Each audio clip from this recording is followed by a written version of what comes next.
Story time. So, oops, come on. I'm trying to utilize Twitch as a way to kind of make notes for myself.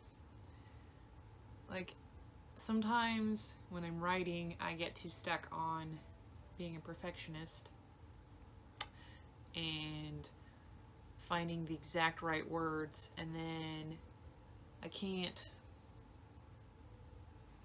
get any words down because I'm too stuck on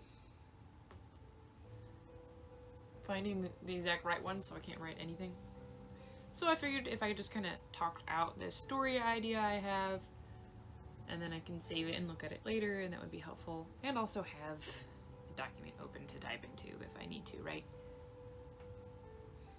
Anyways, I don't know if anyone's even going to show up, but yes, thank you, Google Docs. But also, I don't have anything like on my computer to actually stream, you know what I mean? Like, I haven't downloaded that yet, so I'm still streaming off my phone. No one's here anyways, so. Okay. So, this story idea actually came from a dream that I had, funnily enough. So, dreams are always like super vivid when you have them, but then sometimes it's hard to describe the dream later to other people. I still wish that my camera could be higher, but it's not. That's fine. So of course the dream was like super detailed, but the story idea I got from it is not going to be as detailed. But yeah, so this guy goes in the woods and he runs into some kind of fae or fairy. Right. Like, this is a dream that I had, and it wasn't even like, usually the dream is like you, but this dream wasn't me, it was a guy, a man, and he meets some kind of fairy. I don't know if the fairy was like teeny tiny or like a person size. You know, fairy size kind of depends on what lore you're looking at, I guess. But he meets this fae, a fairy of some kind, and then they become close. They get to know each other, and like the guy comes back, and they become friends. And then like the fae is like getting sick or something, or dying for some reason. Yeah, the fae's like dying. It's maybe, I don't know, a weird fairy disease that there's no cure for normally or something. I don't know, anyways. But the human doesn't want his new friend to, you know, get hurt. So him and the fae, they like research and look into stuff, and they find some like old ritual to like join their energies. And then they do the ritual, right? And it works. Or they're not sure at first if it works, but then the guy, he's like, look up.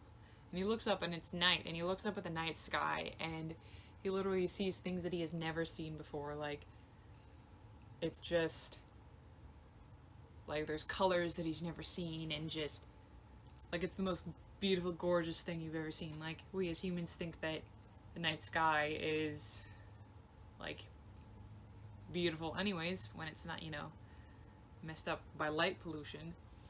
But this is, like, even more beautiful. And that's, like, the very, very vaguest part of the base for this story. And, like, I know a little bit about, like, fae and fairy lore, just from reading stories, but I kind of wanted to, like, get into some more, like, info and research and stuff about different lore about fae and fairies and stuff like that, because I know there's a lot, and some of it's, like, nice and light and happy, but a lot of it's not. So, also, why would anyone want Ariel? I don't like Ariel was a font. Why am I just so used to Times New Roman? I don't know. I feel like you just gotta consistently talk all the time. Alright. Let's Google it up. Fae. Lore.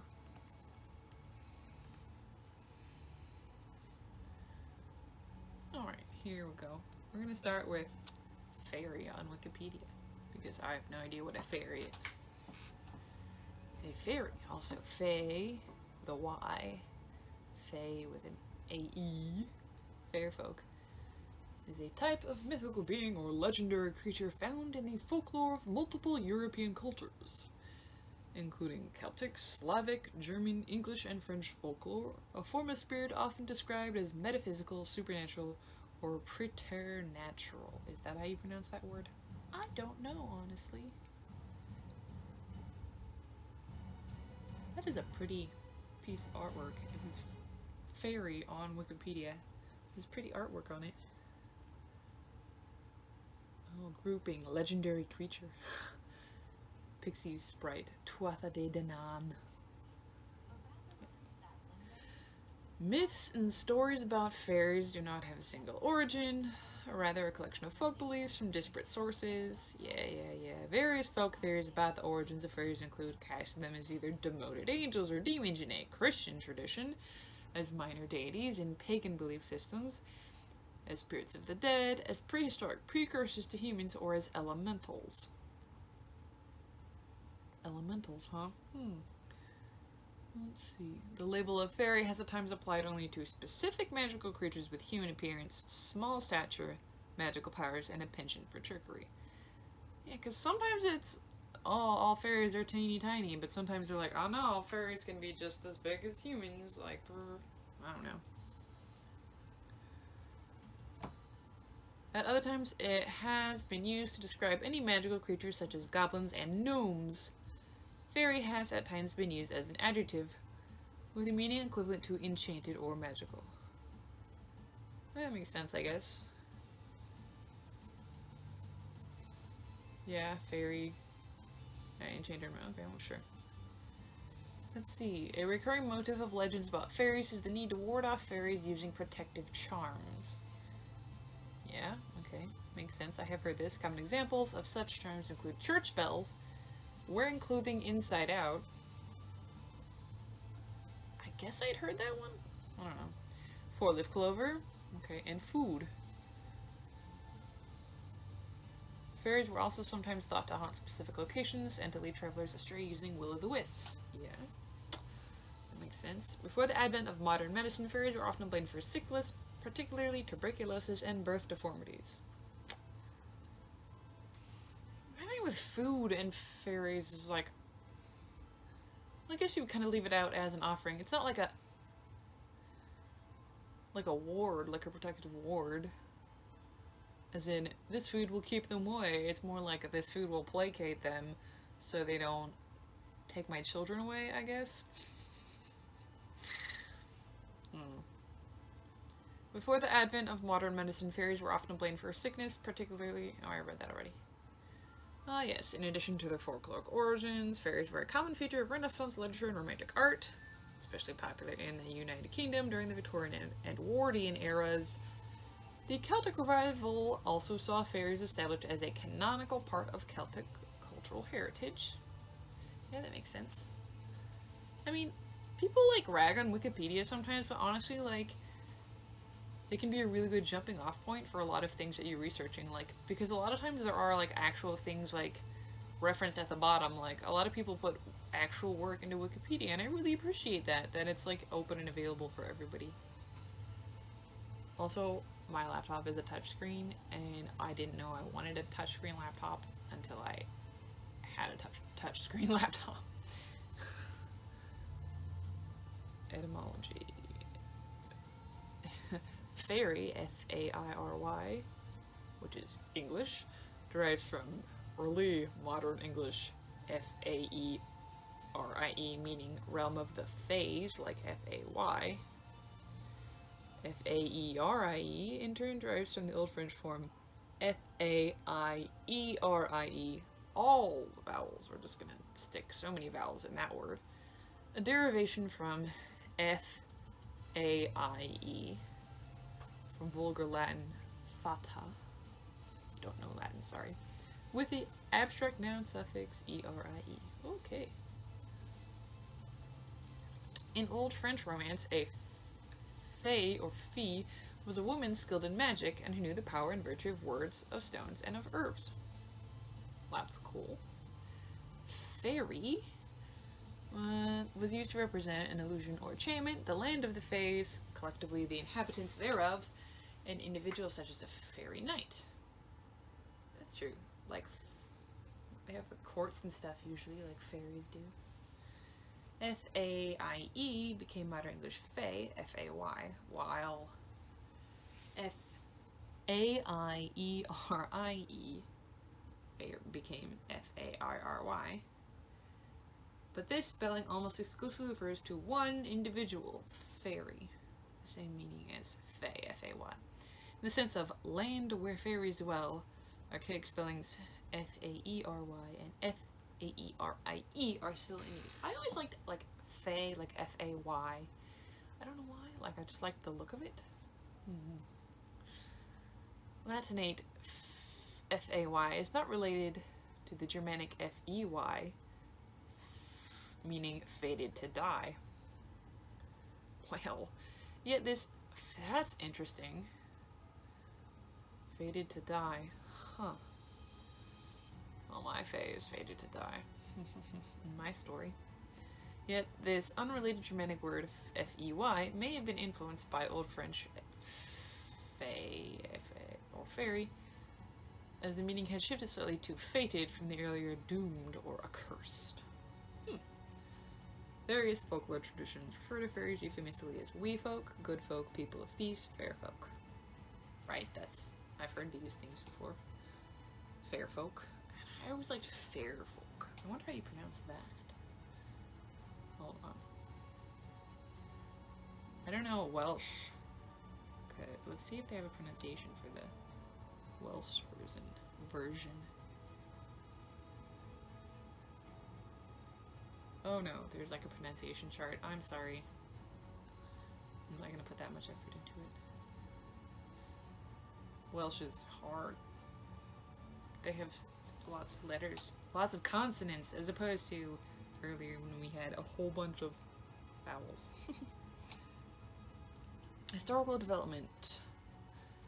Let's see. The term fairy is sometimes used to describe any magical creature, including goblins and gnomes, while at other times the term describes only a specific type of ethereal creature or sprite.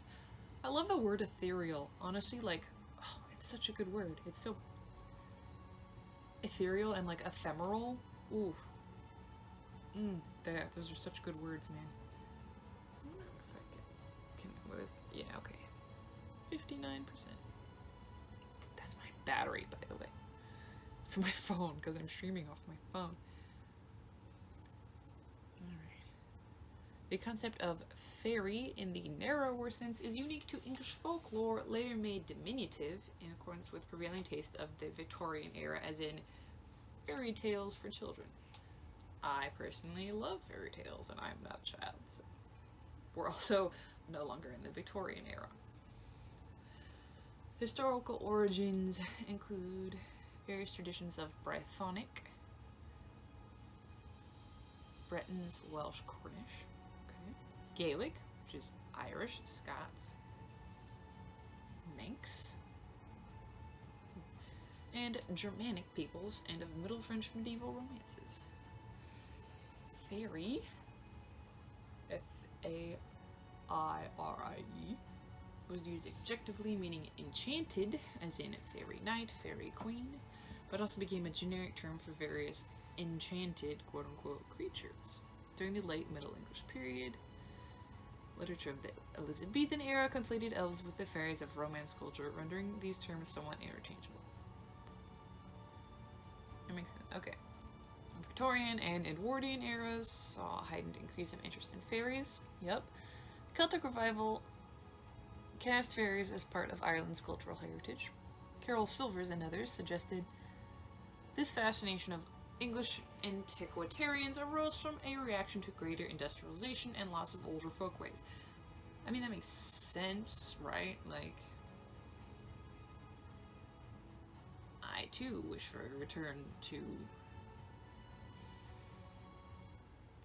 fantasy and fae and, like, this imagined era where things were better, although there never really, like, was. Anyways, that's beside the point.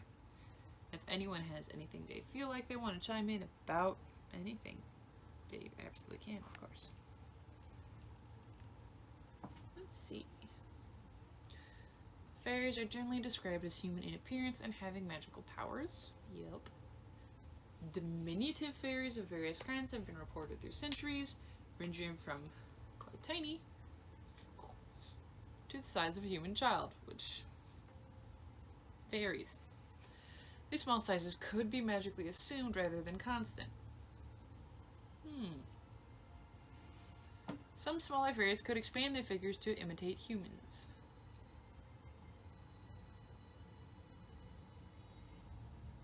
Okay. I kind of like the idea of fairies just being able to be any size and like it didn't matter. I don't know. On Orkney, what's Orkney? Oh, just some islands. Awesome. On Orkney, fairies were described as short in stature, dressed in dark gray, and sometimes seen in armor. In some folklore... Whoop, let's do this. It's fine. We're going to sit on the floor for a minute.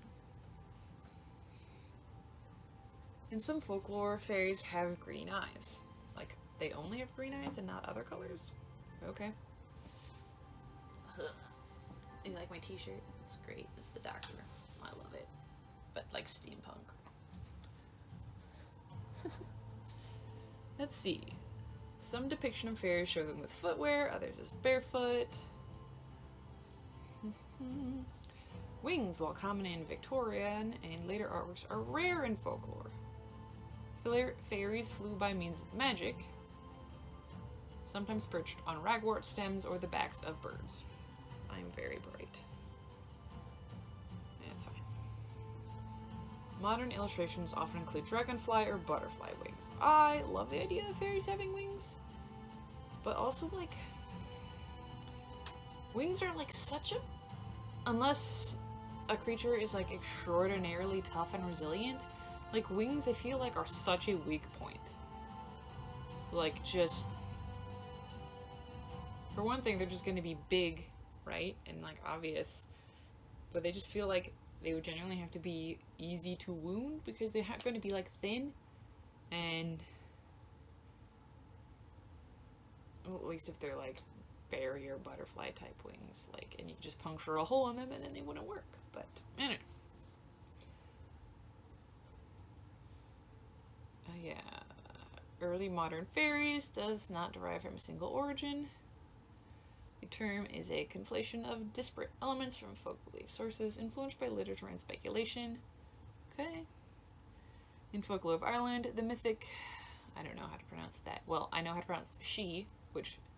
It's like S-I-D-H-E. Like, why is that she? Why is that word pronounced she? I don't know, and I only know that because of LARP. So let's hope that's right. Little folk have come to a modern. Scandinavian elves also served as an influence. Yeah, okay. Folklorists and mythologists have variously depicted fairies as the unworthy dead. Unworthy of what? Like, the children of Eve. Aren't all humans supposed to be children of Eve? Like, from my knowledge of the Bible,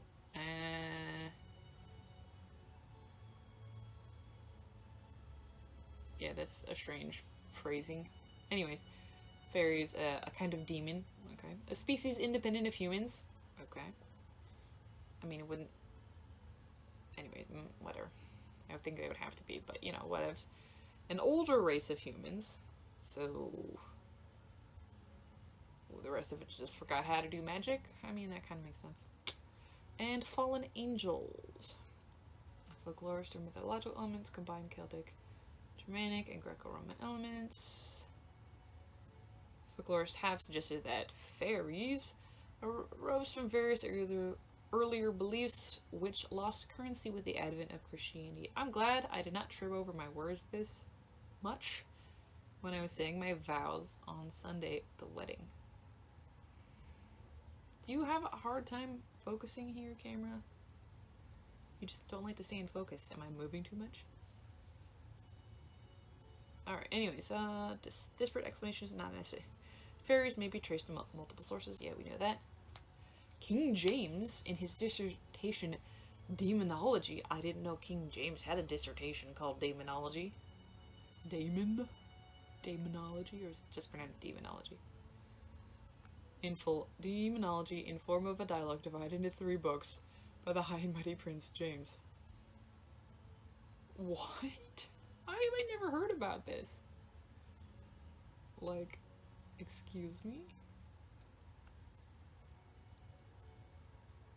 A philosophical dissertation on contemporary necromancy and the historical relationships between the various methods of divination used from ancient black magic. Included a study on demonology and the methods demons use to bother troubled men. It also touches on topics such as werewolves and vampires.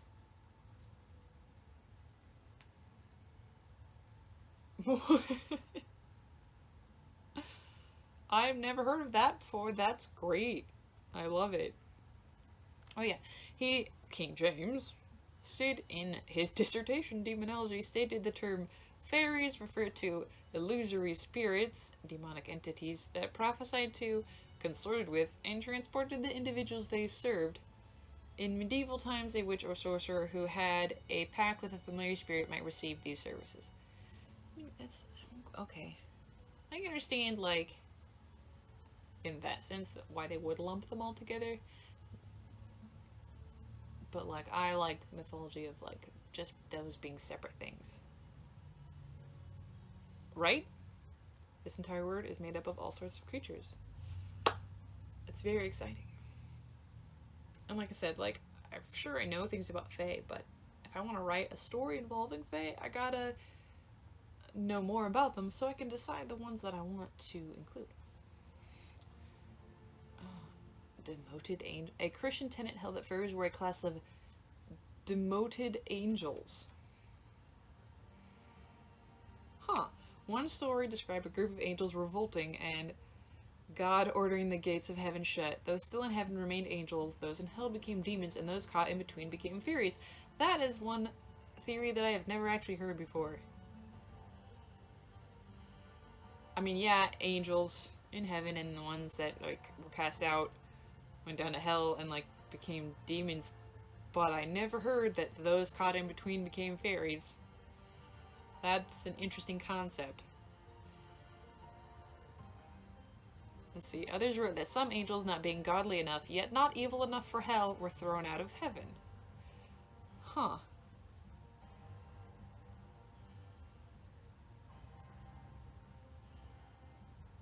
This concept may explain the tradition of paying a tind or tithe to hell as fallen angels, although not quite devils.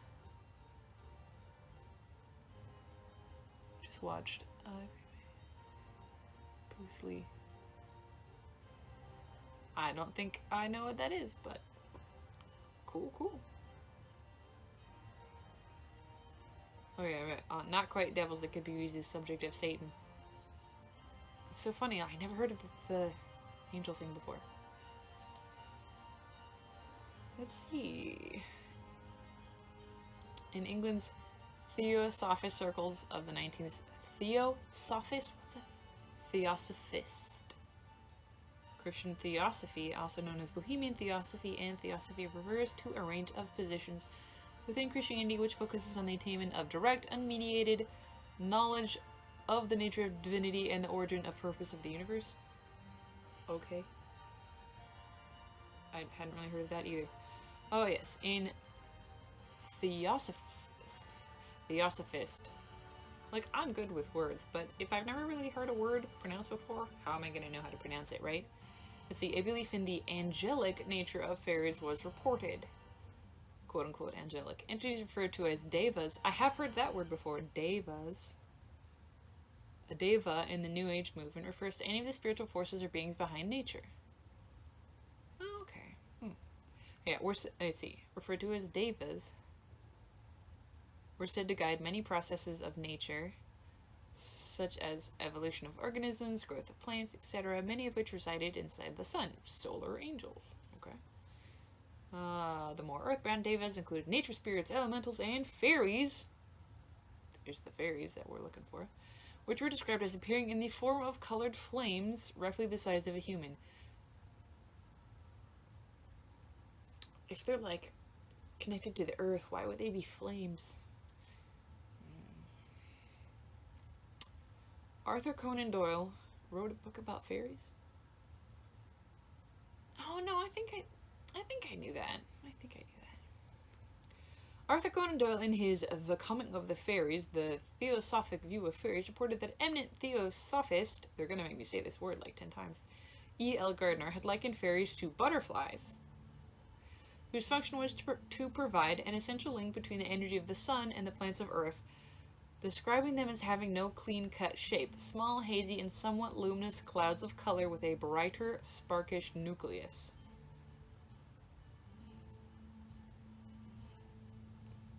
Butterflies provide an essential link between the energy of the sun and the plants of the earth? Things I didn't know. Alright, that growth of a plant, which we regard as the customary and inevitable result of associating the three factors of sun, seed, and soil, would ever take place if the fairy builders were absent. For a similar concept in Persian mythology, see Peri. Peri are exquisite winged spirits renowned for their beauty.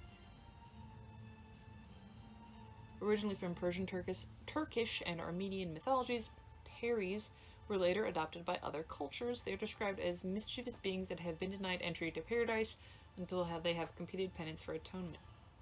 Oh. Let's see, and we're on to another sort of demoted pagan deities. At one time, it was thought that fairies were originally worshipped as minor deities, such as nymphs and tree spirits, and with the burgeoning predominance of the Christian church, reverence for these deities carried on, but in a dwindling state of perceived power. Many deprecated deities of older folklore and myth were repurposed as fairies in Victorian fiction. I understand that. I like those being still like separate thing, like there's fairies and nymphs and dryads and all that. Depending on your realm, whether they're all sort of in the same sort of category or not. Fairies as demon. Let's see. A recorded Christian belief of the 17th century cast all fairies as demons. This perspective grew more popular with the rise of Puritanism among the Reformed Church of England. The hobgoblin, once a friendly household spirit, became classed as a wicked goblin. Well, that's unfortunate for the hobgoblin. Huh. The hobgoblin is a spirit of the hearth, typically appearing in folklore, once considered helpful, but since the spread of Christianity has often been considered mischievous. Oh, right. I mean, I like there being friendly fairies as well as unfriendly fairies, personally, but, you know, to each their own, I suppose. Alright, dealing with fairies was considered a form of witchcraft and punished as such. In William Shakespeare's A Midsummer Night's Dream, I adore that play, by the way. I have parts of it memorized because we kind of performed part of it in school. I was homeschooled, by the way. So when I say in school, it was like my family and a couple family friends. But it was fun! Anyways, in A Midsummer Night's Dream, Oberon, ill met by moonlight, proud Titania. What? Jealous Oberon? Anyways, Oberon, king of the fairies, states that neither he nor his court fear the church bells,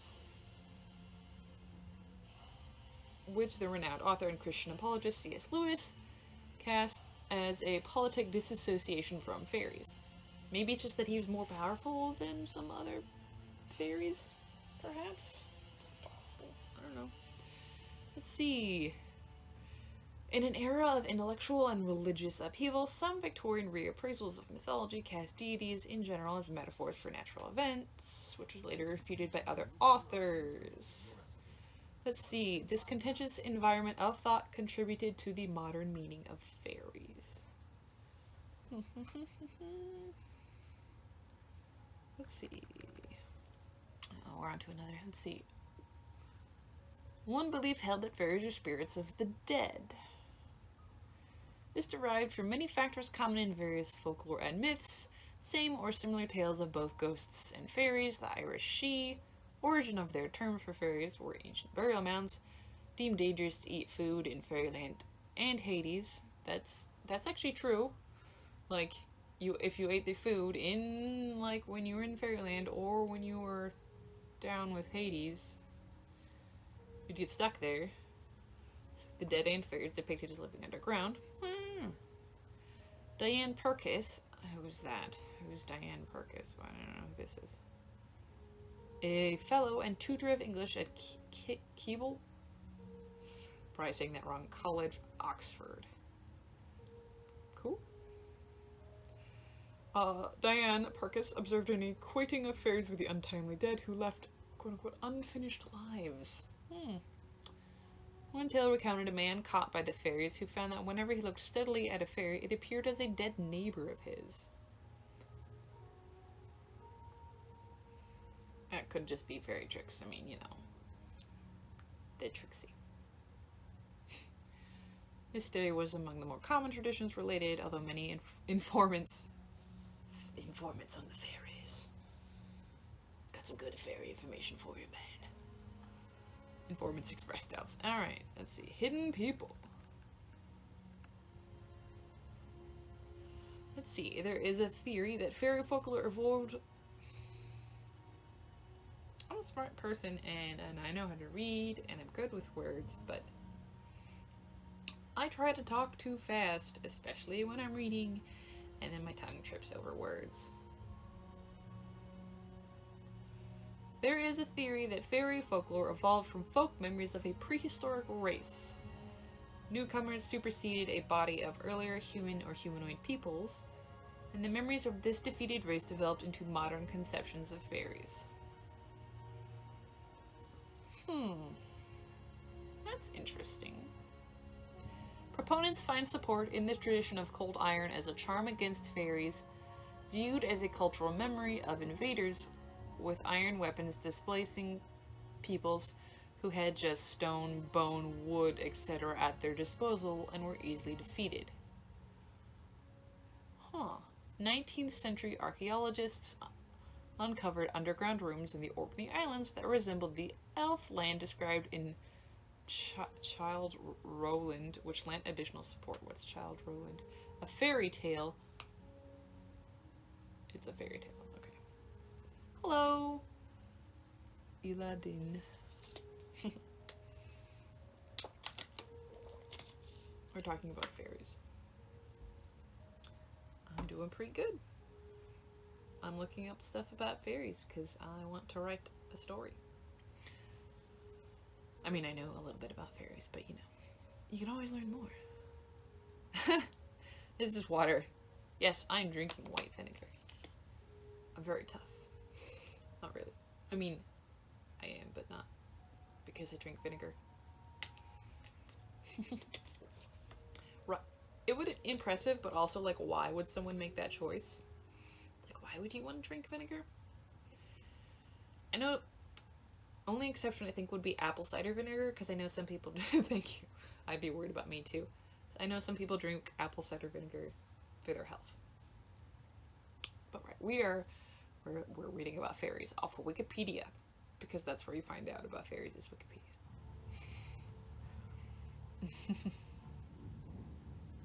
Yeah, I don't think it would be good for you to drink vinegar like that. Alright, let's see. In folklore, flint arrowheads from the Stone Age were attributed to the fairies as elf shot, while their green clothing and underground homes spoke to a need for camouflage and covert shelter from hostile humans. Yeah, humans are pretty hostile. Their magic and necessary skill for combating those with superior weaponry. In a Victorian tenet of evolution, mythic cannibalism among ogres was attributed to memories of more savage races, practicing alongside superior races of more refined sensibilities. Okay. I mean, that's one theory. Huh. Alright, let's see. Next category, it says elementals. A theory that fairies, et al., that just fairies in general, were intelligent species distinct from humans and angels.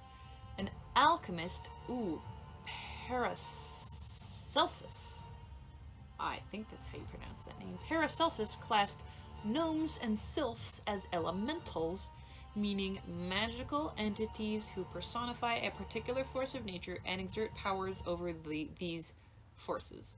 Folklore accounts have described fairies as spirits of the air. Paracelsus was a Swiss physician, alchemist, lay theologian, and philosopher of the German Renaissance. Okay. He was born Theophrastus von Hohenheim. That's a name. I'm sorry. I may be European in,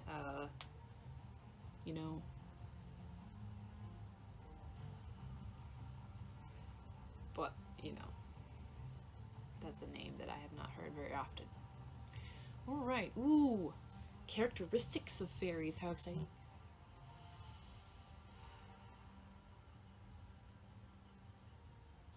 Much folklore of fairies involves methods of protecting oneself from their malice by means such as cold iron, charms, see amulet, talisman.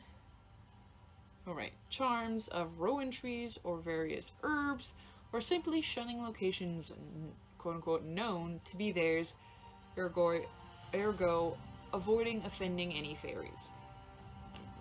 Makes sense. Less harmful pranks ascribed to fairies include tangling the hair of sleepers into fairy locks, aka elf locks. Fairy locks, what does it say? In folklore, fairy locks are the result of fairies tangling and knotting the hairs of the sleeping children as they play in and out of their hair at night. So just like when you wake up and your hair's all knotted, that's because of fairies, I guess. Less harmful pranks. Fairy locks, stealing small items and leading a traveler astray. More dangerous behaviors were also attributed to fairies. Any form of sudden death might have stemmed from a fairy kidnapping, the evident corpse, a magical replica of wood.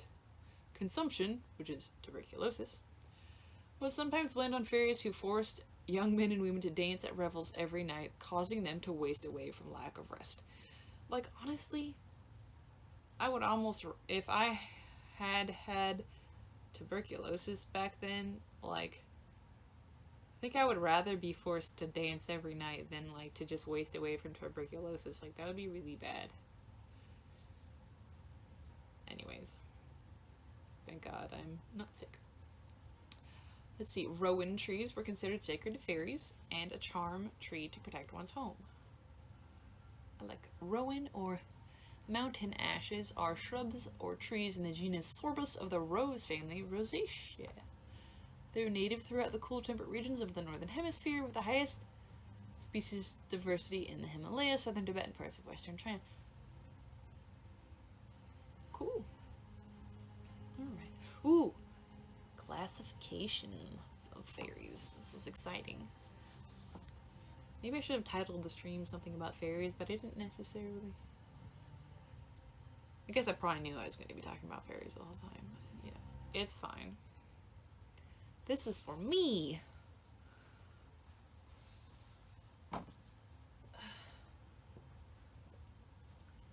Alright. Haha, yes. Here we go. Here's some of the stuff I learned from LARP. In Scottish folklore, fairies are divided into the Seelie Court, Seelie, more beneficially inclined, but still dangerous, and the Unseelie Court, more malicious. While fairies of the Seelie Court enjoyed playing generally harmless pranks on humans, those of the Unseelie Court often brought harm to humans for entertainment. Yeah. Trooping fairies refer to those who appear in groups and might form settlements, as opposed to solitary fairies who do not live or associate with others of their kind. In this context, the term fairy is usually held in a wider sense, including various similar beings such as dwarves and elves of Germanic folklore. Okay, makes sense.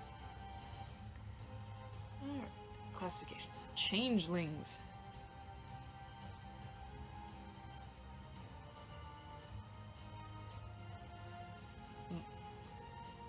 A considerable amount of lore about fairies revolves around changelings, fairy children left in the place of stolen human babies. In particular, folklore describes how to prevent the fairies from stealing babies and substituting changelings, and abducting older people as well. The theme of the swapped child is common in medieval literature and reflects concern over infants thought to be afflicted with unexplained diseases, disorders, or developmental disabilities. In pre-industrial Europe, a peasant family's subsistence frequently depended upon the productive labor of each member, and a person who was a permanent drain on the family's scarce resources could pose a threat to the survival of the entire family.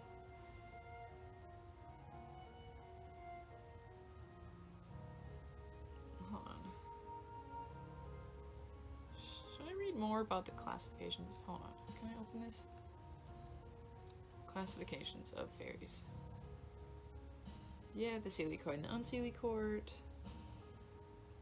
may reflect an earlier medieval classification of the Germanic elves of light and darkness. Corresponding insular Celtic fair folk do not appear to have a comparable division. Yeah, trooping fairies and the solitary fairies. Domesticated fairies who live in human households. Okay. Alright. Seelie Court, the Shining Throne, the Golden Ones, and the Summer Court. Yeah. Unseelie Court.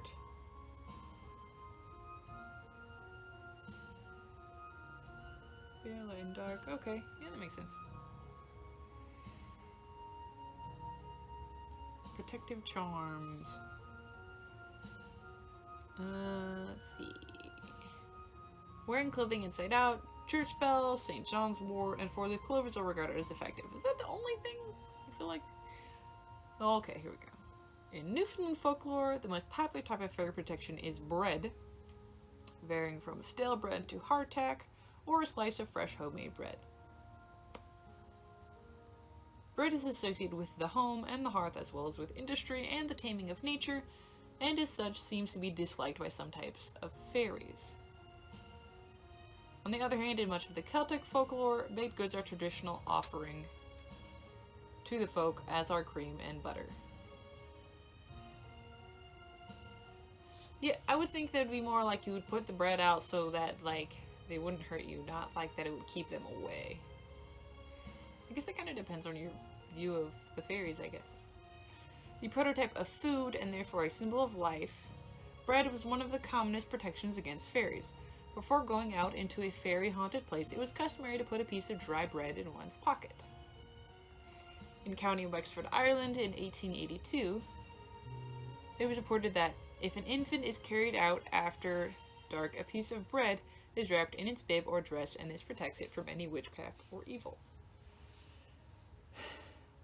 I just get this image of, you know, a child getting accidentally protected against fairies just because they have, like, crumbs in their pocket because they're a kid, right? And they just, like, have grubby hands and they grab food and they just stick it in their pocket, like, not knowing that it was for protection against fairies.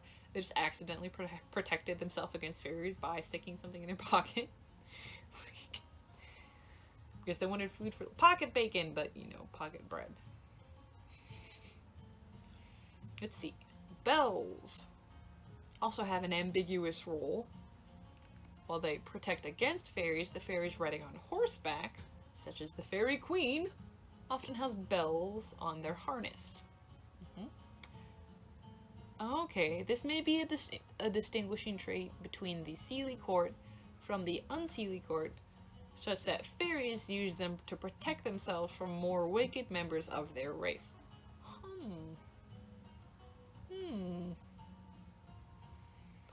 Another ambiguous piece of folklore revolves about poultry. Cock's crow drove away fairies, but other tales recount fairies keeping poultry. I feel like, again, like this would depend very much on the type of fairy. And talking so much really makes your mouth dry. Alright. While many fairies will confuse travelers on the path, the will-o'-the-wisp can be avoided by not following it. That one's common, right? The little don't follow the lights. That was even in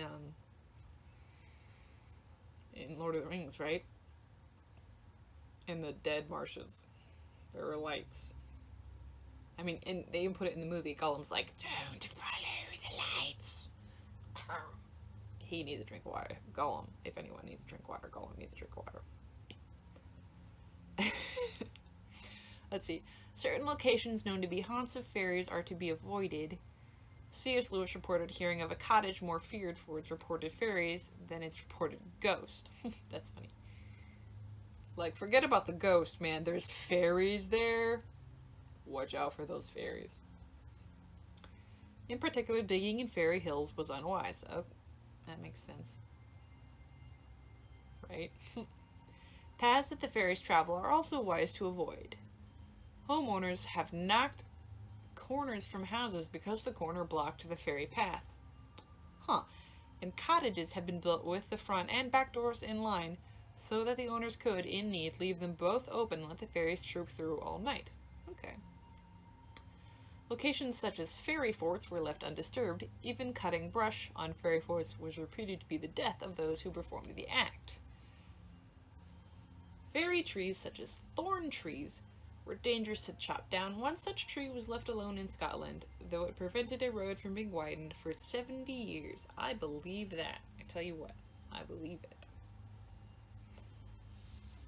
It's 6 here, 6 p.m. Let's see. Other actions were believed to offend fairies. Brownies were known to be driven off by being given clothing, though some folktales recounted that they were offended by the inferior quality of the garments given, and others merely stated it. Some even recounted that the brownie was delighted with the gift and left with it. That's like the house elves from Harry Potter. That's literally where she got it. That's great. I love people taking aspects of like folklore and just weaving them into their stories. Anyways. Other brownies left households or farms because they heard a complaint or a compliment. People who saw the fairies were advised not to look closely because they resented infringements on their privacy. I mean, that makes sense. The need to not offend them could lead to problems. One farmer found that fairies threshed his corn, but the threshing continued after all his corn was gone, and he concluded that they were stealing from his neighbors, leaving him the choice between offending them, dangerous in itself, and profiting by the theft. Ooh. Yeah, that's a bit of a choice there. Millers were thought by the Scots to be no canny, owing to their ability to control the forces of nature, such as fire in the kiln, water in the burn, and for being able to set machinery a-whirring. Superstitious communities sometimes believed that the miller must be in league with the fairies. Of course. In Scotland, fairies were often mischievous and to be feared. No one dared to set foot in the mill or kiln at night, as it was known that the fairies brought their corn to be milled after dark. So long as the locals believed this, the miller could sleep secure in the knowledge that his stores were not being robbed. I would absolutely perpetuate that. I would be like, yes, The fairies come here at night to mill their grain. You better not come here at night. I've heard them. I don't want to bother them. Yeah, that's funny. I'm getting a little chilly. Ooh, I should put on the things my sister gave me. My sister gave me these riding gloves to keep me warm when I'm riding.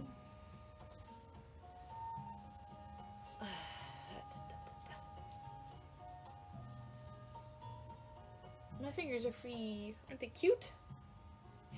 They're super cute. Anyways. Alright, John Fraser, the miller of Whitehill, claimed to have hidden and watched the fairies trying unsuccessfully to work the mill. He said he decided to come out of hiding and help them. Aren't they? I love them. I love purple. Let's see. Come out of hiding and help them, upon which one of the fairy women gave him a gowpen, double handful of meal, and told him to put it in his empty gurnal. Thank you. Go well with your great eyes. I appreciate that. Saying the store would remain full for a long time, no matter how much he took out. Very nice. Let's see. It is also believed that to know the name of a particular fairy, a person could summon it and force it to do their bidding. The name could be used as an insult towards the fairy in question, but it could also rather contradictorily be used to grant powers and gifts to the user. That is the type of thing that I think runs true in a lot of things, because a lot of mythos says that names have power, right? Like the true name of something, especially with things that are involved with magic, like in mythology and things like that. Names have powers, like, that's always a really big deal.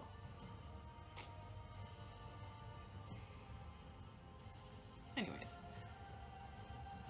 Before the advent of modern medicine, many physiological conditions were untreatable, and when children were born with abnormalities, it was common to blame the fairies. That's true, which is unfair because things just happen. Alright. Legends. We're talking about fairies.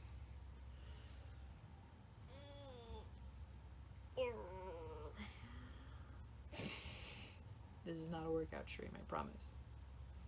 I don't work out, I just go to work. Alright. Sometimes fairies are described as assuming the guise of an animal. Well, I'm not surprised. They do lots of tricky things.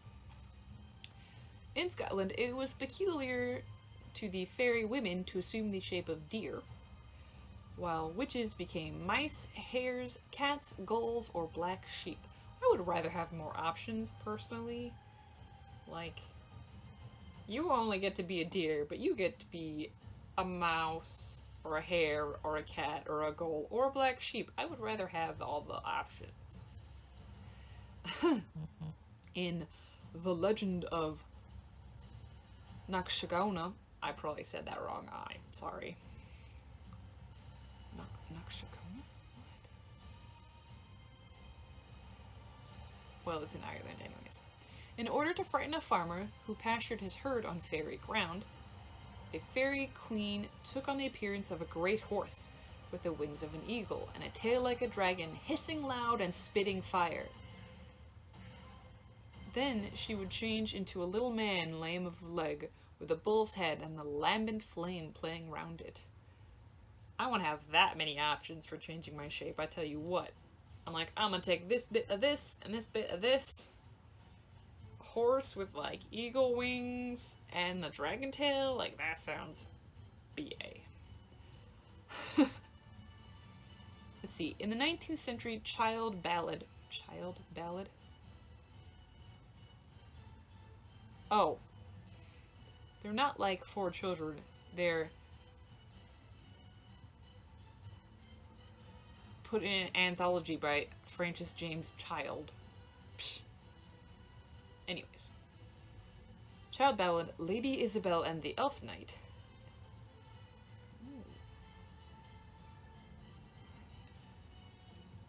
The Elf Knight is a Bluebeard figure.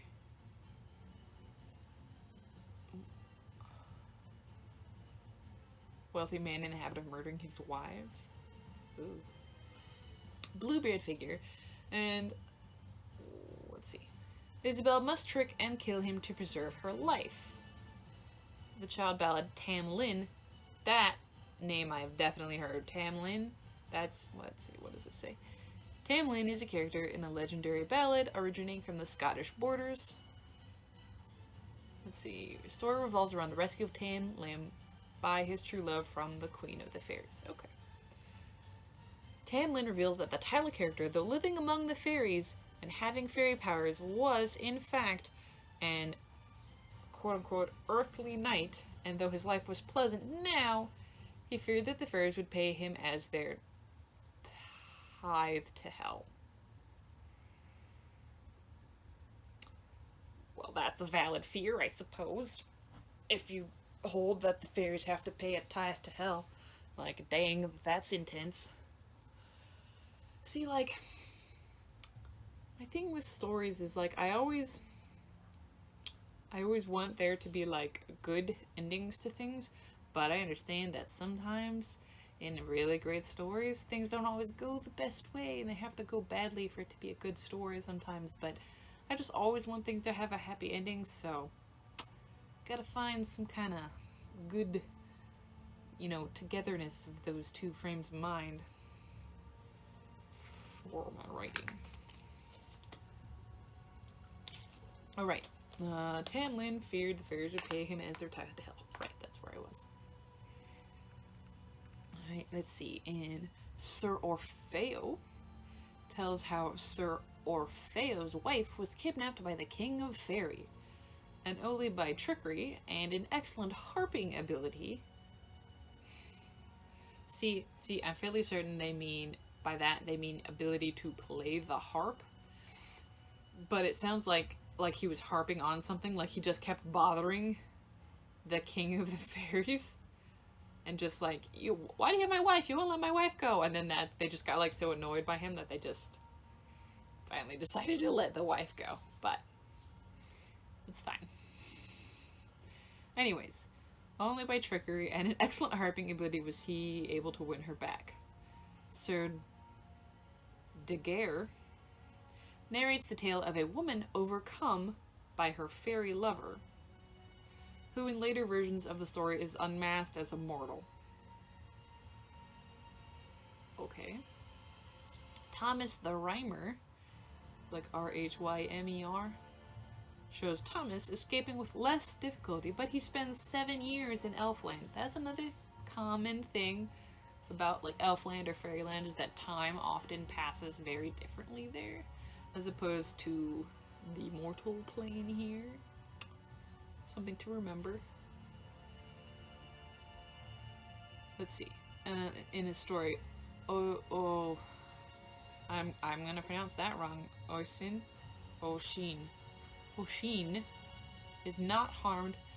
is harmed not by his stay in Fairy, but by his return, when he dismounts the 3 centuries that have passed catch up with him, reducing him to an aged man. Listen, Oshin, you wouldn't just be an aged man, you would be bones. You would be like dust, probably. Like on certain kinds of vampire stories, like the reason they turn to dust when they get killed is because their body, all the time that they lived, catches up with them. So like if they've only been a vampire for like a couple months, when you kill them, their body will just revert to like a couple month old corpse, which is still gross, but it's not dust. So you would probably prefer to kill a older vampire so they just sort of disintegrate when you kill them. Again, that's some vampire stories. But we're not talking about vampires right now. We're talking about fairies. Yes.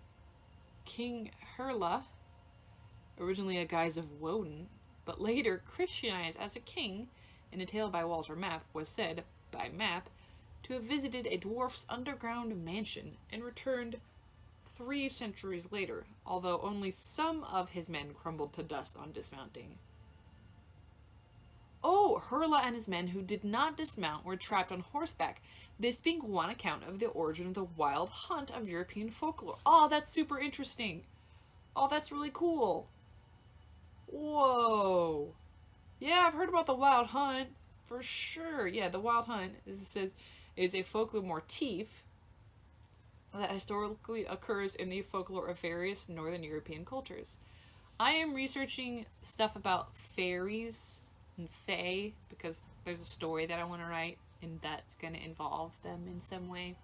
So I know some about fairies, but I'm just reading more about them in general. Yes. Wild hunts typically involve a soul-raving chase led by a mythological figure escorted by a ghostly or supernatural group of hunters passing in wild pursuit. It goes on, but I only just see it. Anyways. Yeah, that's a cool... Let's see. A common feature of the fairies is the use of magic to disguise their appearance. Fairy gold is notoriously unreliable, appearing as gold when paid, but soon thereafter revealing itself to be leaves, gorse blossoms, gingerbread cakes, or a variety of other comparatively worthless things. I mean, you know, leprechauns, right? Like, what's the point of chasing after a leprechaun to try and get its gold if it's not actually gold and it's just like flowers? I mean, flowers are nice, but if you wanted gold, then it's no good. You know. Okay. These illusions are a big thing with fairies, right? These illusions are also implicit in the tales of fairy ointment. Fairy ointment. Many tales from Northern Europe tell of a mortal woman summoned to attend a fairy birth, sometimes attending a mortal, kidnapped woman's childbed. Invariably, the woman is given something for the child's eyes, usually an ointment. Through mischance or sometimes curiosity, she uses it on one or both of her own eyes. At that point, she sees where she is. One midwife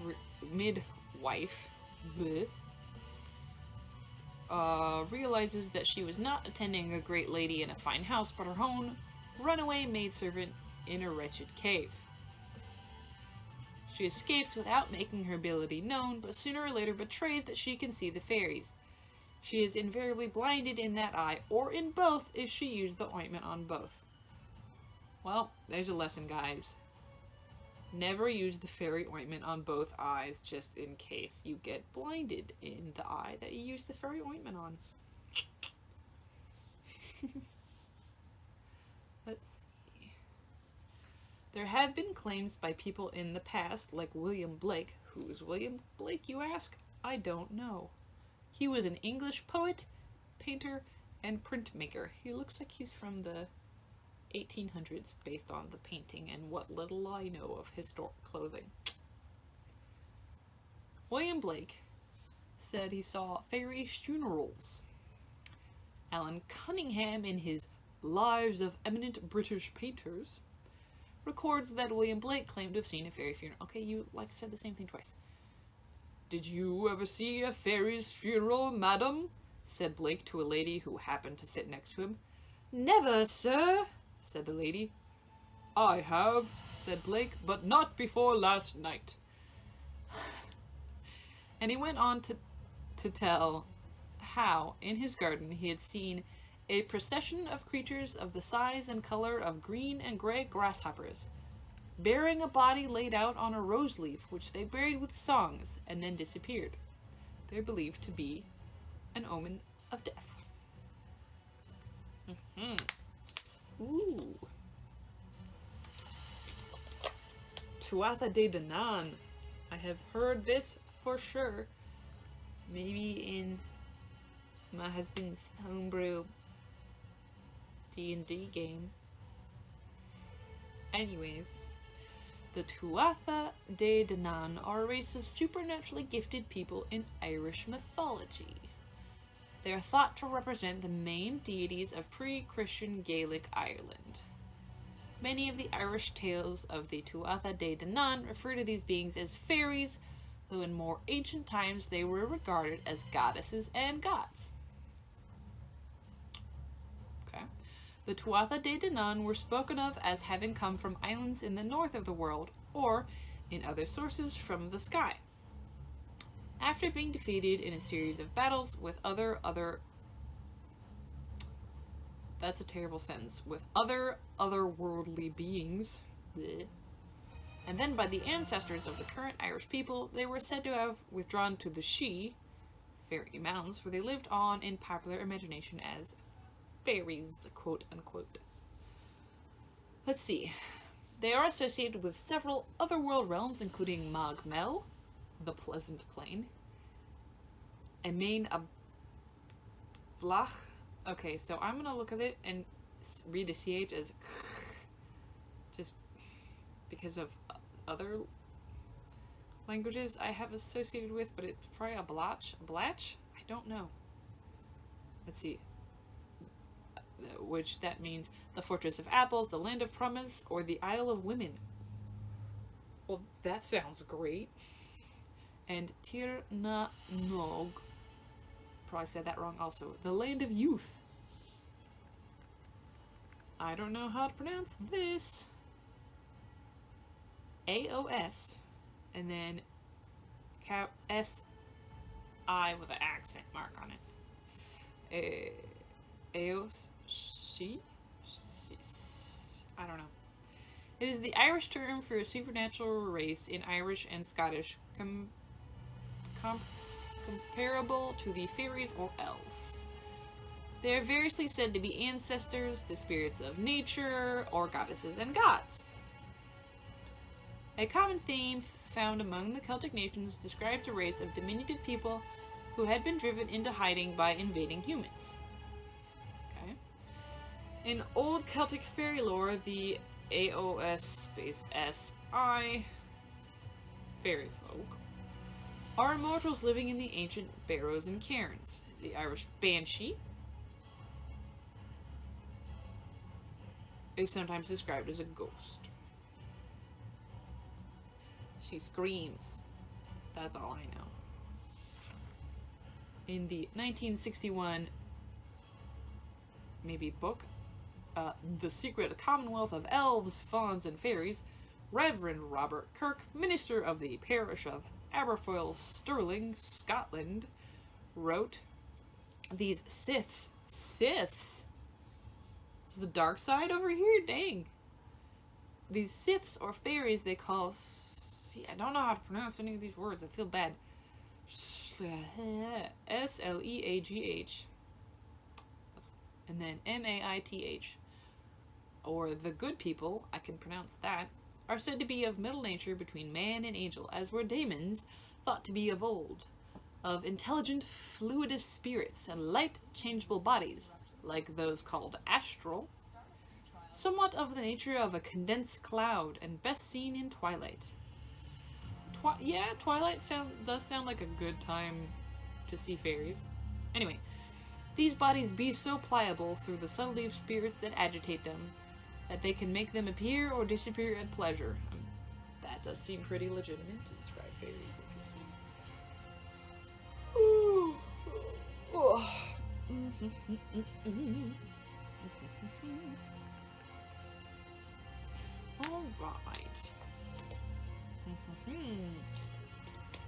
In literature. Like I said, Wikipedia is a very good jumping off point. Sorry about that. I'm sitting on the floor for, I don't know why. Probably because I'm streaming off my phone. Because this is like the 4th time I've ever streamed. On Twitch, anyways. Alright, let's see. The word fairy, quote unquote, was used to describe an individual inhabitant of fairy before the time of Chaucer. Let's let's see. Fairies appeared in medieval romances as one of the beings that a knight errant might encounter. Okay, sure. A fairy lady appeared to Sir Launfal and demanded his love. Like the fairy bride of ordinary folklore, she imposed a prohibition on him that in time he violated. Let's see. Sir Orfeo's wife was carried off by the king of fairy. Huon of Bordeaux is aided by King Oberon. What's up, Oberon? We know you, boy. King of Fairy is medieval and Renaissance literature. He's married to Titania in A Midsummer Night's Dream. Anyways.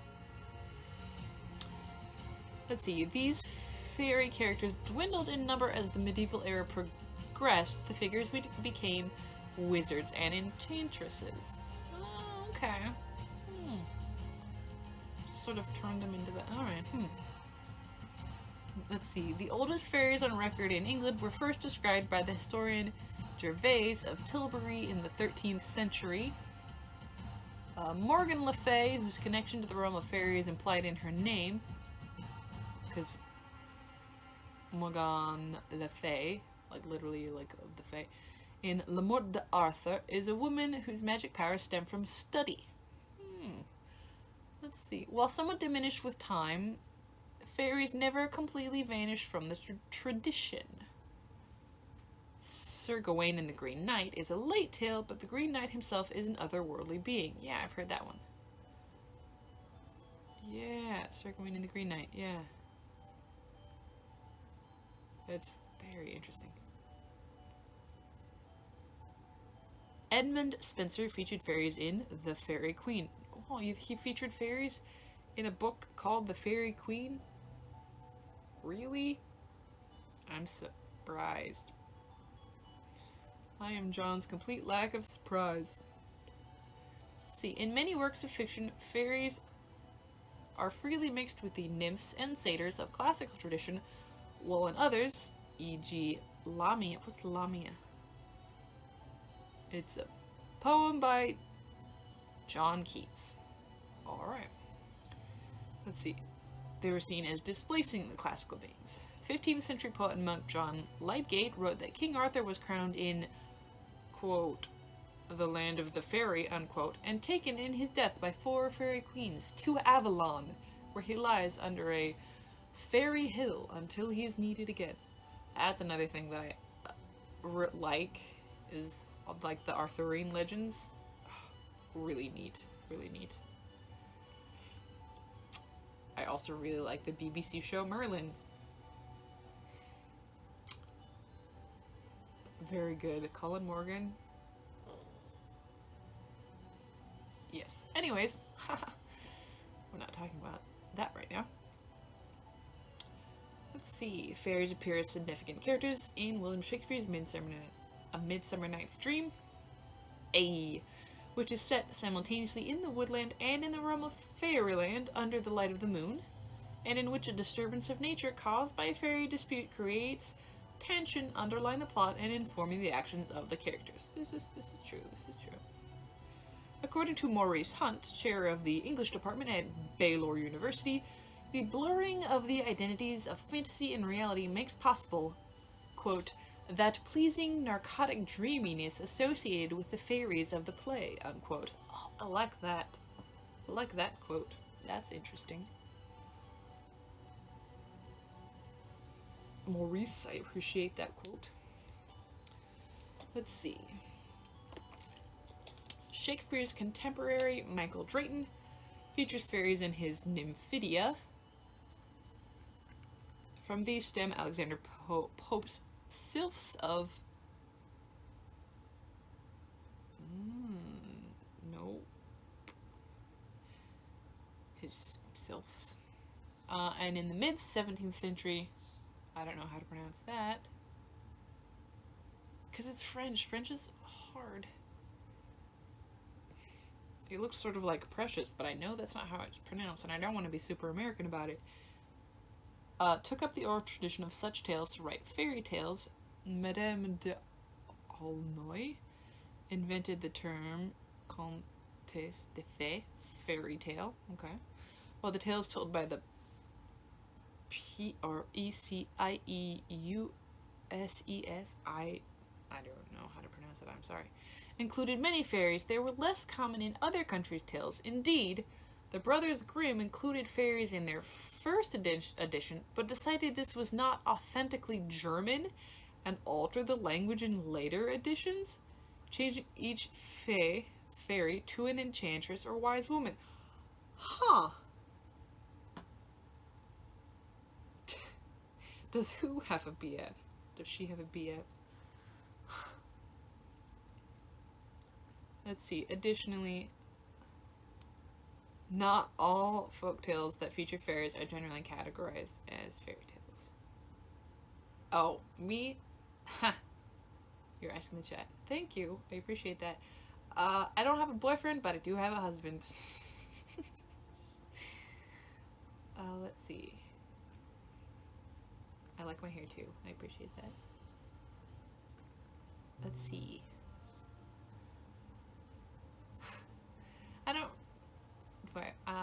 I don't really need a boyfriend if I have a husband, so, but thank you. The modern depiction of fairies was shaped in the literature of Romanticism during the Victorian era. Is that what he told you? Is that what who told who? Let's see. Writers such as Walter Scott and James Hogg were inspired by folklore which featured fairies such as the Border Ballads. Let's see. This era saw an increase in the popularity of collecting fairy folklore and an increase in the creation of original works with fairy characters. Rudyard Kipling's Puck of Puck's Hill. Pucks hold to scorn the moralizing fairies of other Victorian works. Rudyard Kipling wrote a book about Puck? I did not know that. Huh. The period also saw a revival of older themes in fantasy literature such as C.S. Lewis's Narnia books, which, while featuring many classical beings such as fauns and dryads, mingles them freely with hags, giants, and other creatures of the folkloric fairy tradition. I do like Narnia also. Let's see. Victorian flower fairies were popularized in part by Queen Mary's keen interest in fairy art and by British illustrator and poet Cicely Mary Barker's series of 8 books published in 1923 through 1948.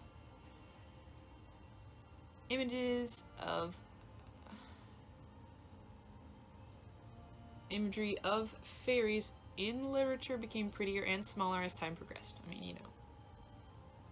Fairies just get smaller as time goes on. Andrew Lang, complaining of the fairies of polyantheses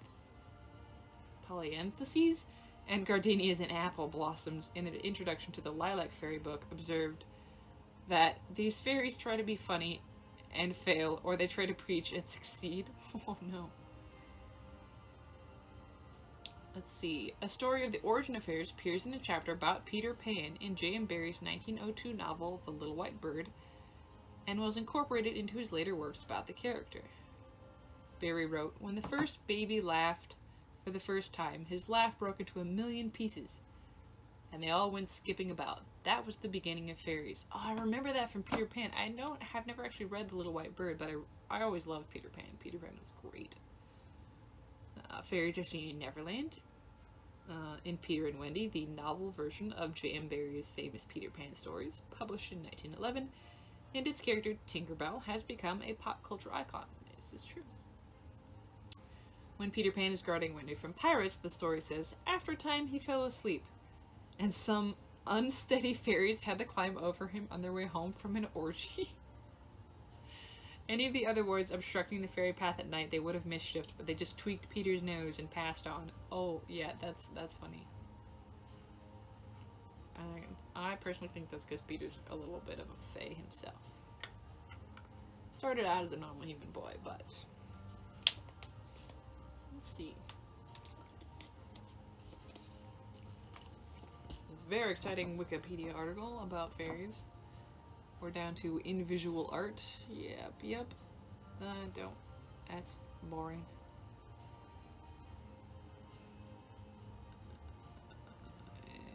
Okay. Alright. Popular culture. Oh, yes, there are lots of fairies in pop. Artemis Fowl is super. I love that depiction of, like, the fairy world and with the modern world. Like, absolutely. Like, it's so good. And just the way that, like, magic and tech is combined is. It's so good. Anyways. Fairies and supernatural are pretty hardcore. I remember that episode. It's pretty funny. Let's see. There were fairy witch trials in Sicily? Alright, I got to the end of the Wikipedia article. How long have I even been talking? I honestly don't remember when I started streaming. Let's see. Let me read just a little. There's a Fairy Investigation Society. Hold the phone. The Fairy Investigation Society, or the Society for the Investigation of Fairies, was a semi-secret occult group devoted to collecting evidence and information about the existence of fairies, as well as to organize documented instances of fairy sightings.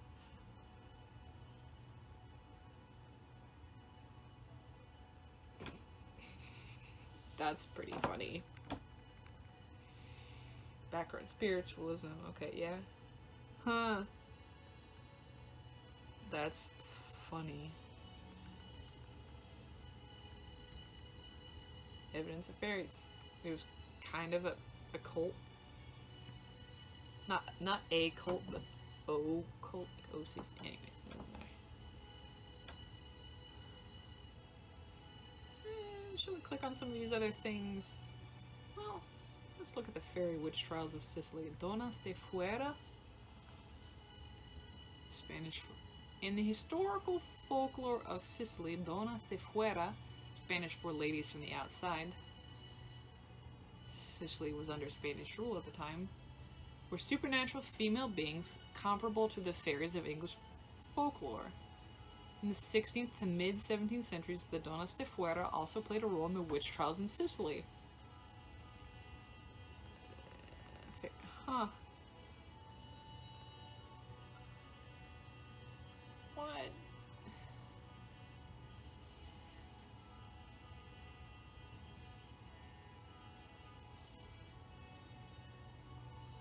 Huh. That's funny. Let's see.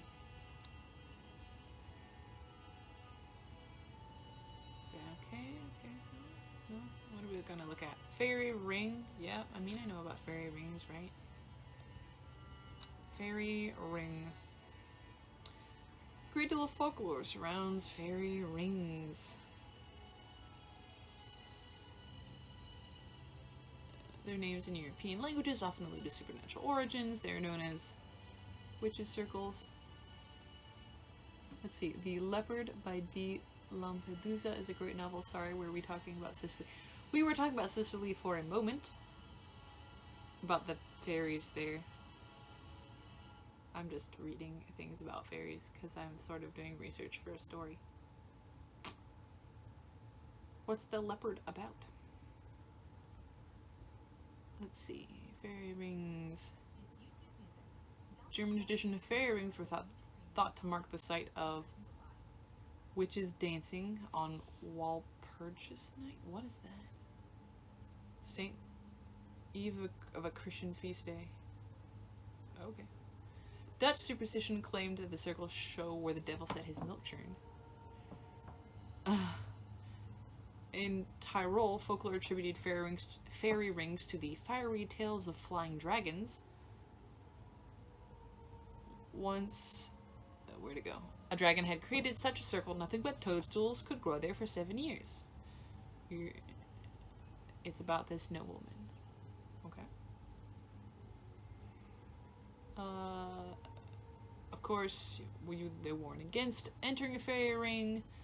French tradition reported that fairy rings were guarded by giant bug-eyed toads that cursed those who violated the circles. In other parts of Europe, entering a fairy ring would result in the loss of an eye. Oh, yikes. Western European traditions, including English, Scandinavian, and Celtic, claim that fairy rings are the result of elves or fairies dancing. Such ideas dated to at least the medieval period. Middle English term Elfringvort, elf ring meaning a ring of daisies caused by elves dancing. Dates to the 12th century.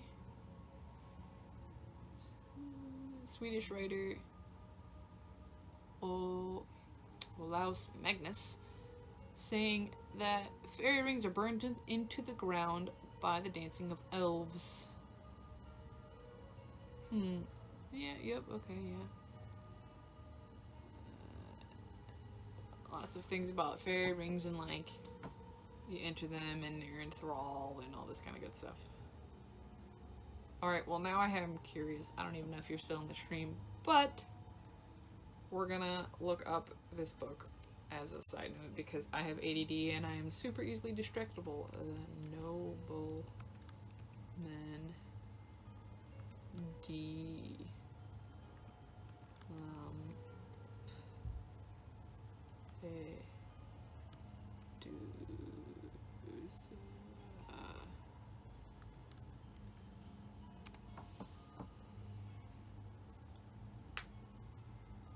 No, I'm sorry, the leopard. Off the top. You wrote the wrong thing. Leopard.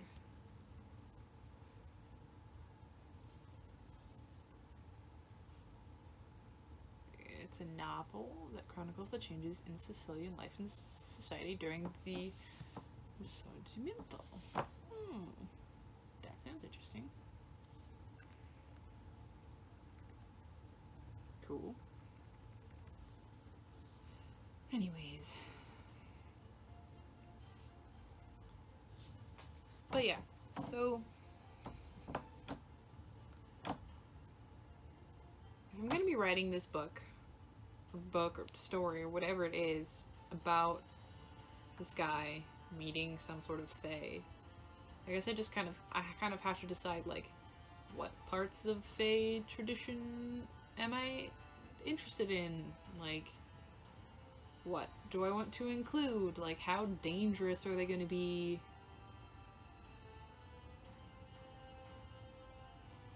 Like, what do I want? You know, Seelie and unseelie courts? Do I want just wandering random fae? Things like that, like...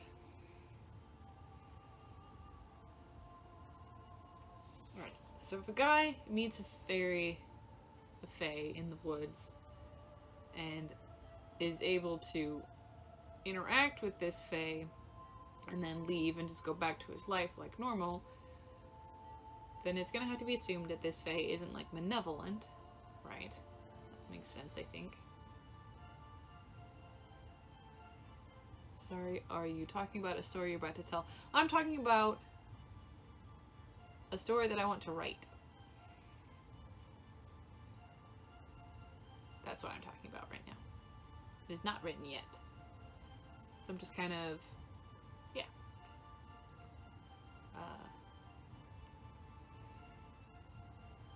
And again, if anybody has input, they can comment, but this is kind of, it's like a thinking out loud type of thing, you know?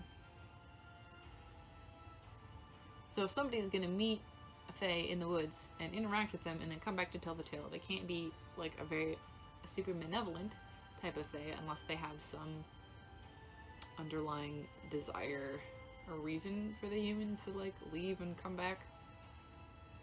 You know? I don't know. And also, do I want fae to be tiny? I think is something that needs to be decided, because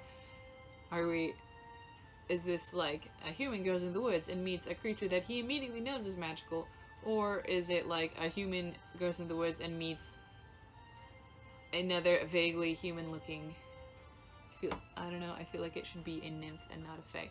I mean, well, it, again, depending on your like how you describe fae, nymph can sometimes fall under that category, you know what I mean? But let's see. Let's look up nymph. But yeah. Is it like, do I want this to be like that he immediately knows he's talking to a fae? Or that he's talking to something that's not human? Or should he think it's human? Let's see. Nymph. It says here. I mean, I love, honestly, like, the idea of nymphs. Like, oh, they're super cool. But yeah. Let's see. Here it says, nymph, a mythological spirit of nature imagined as a beautiful maiden inhabiting rivers, woods, or other locations. And then over here it says, a nymph in ancient Greek folklore was a minor female nature deity. Nymphs are generally regarded as personifications of nature, are typically tied to a specific place or landform, and are usually depicted as beautiful maidens. Let's see, Husha thinks it's like this beautiful girl at first. Yeah, that is definitely possible. However, I was thinking that the fae was also going to be a guy, but that might make it even more interesting to twist the idea of nymph a little bit, because they're usually depicted as maidens. And then he could still think that it's a beautiful girl, but it's just a beautiful boy. Maybe. Possible.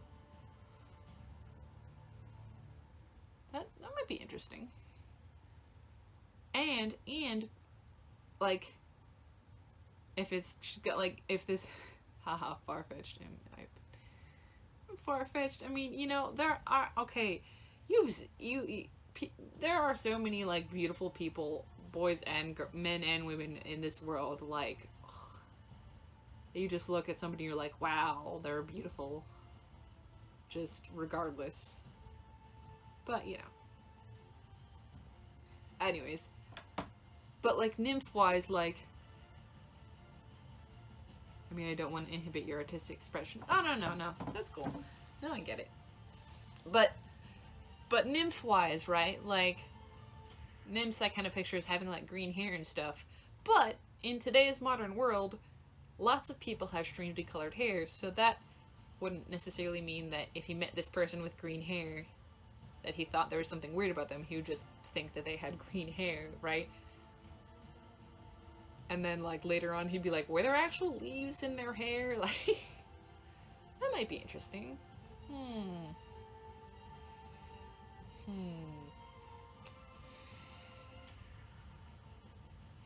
See, my idea was that, he meets this, like, fae, and then they get to know each other. Yeah, leaves in the hair is a good description, right? Like, that's definitely... But, you know, someone could have been lying on the ground and have leaves in their hair, right? He meets this, like, fae or type person, and then they get to know each other, and then it turns out, like, the fae is, like, sick or something. And then they have to, like, they do research, and they find this, like, ancient ritual to, like, exchange energies, and so then they exchange energies to, like, heal the fae. Or, like, he gives him some of, the human gives him some of his energy or something, and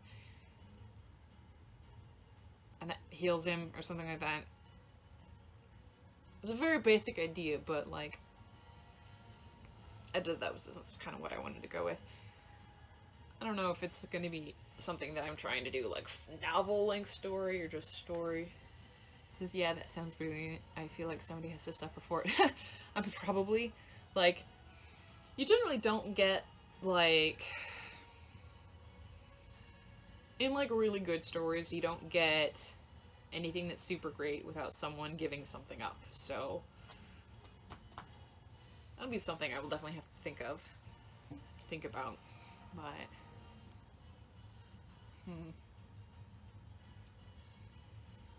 I just think, like, if it's so nymphs are generally connected to, like,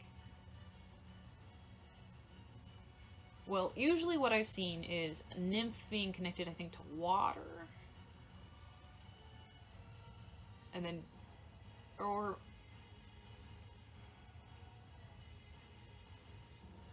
Because dryads are trees, and naiads are, I thought, rivers, but then what are nymphs? Nymphs are just anything. Maybe they're just all called nymphs.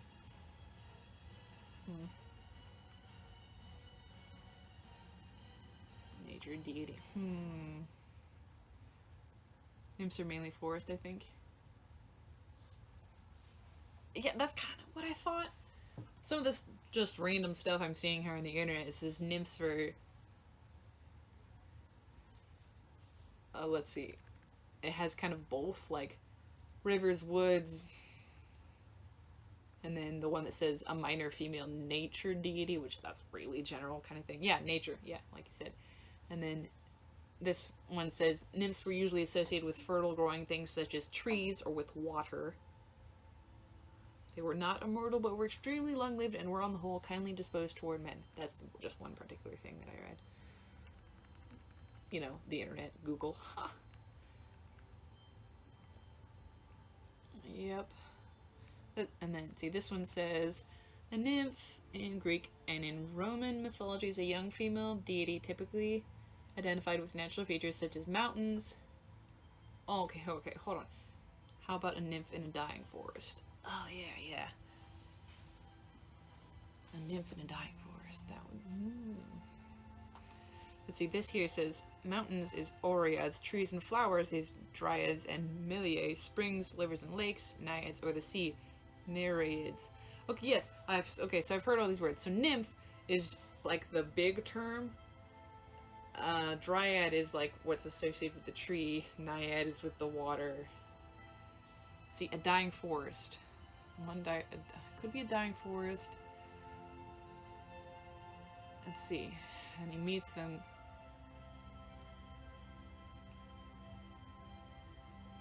And like this protagonist can save it. Yeah.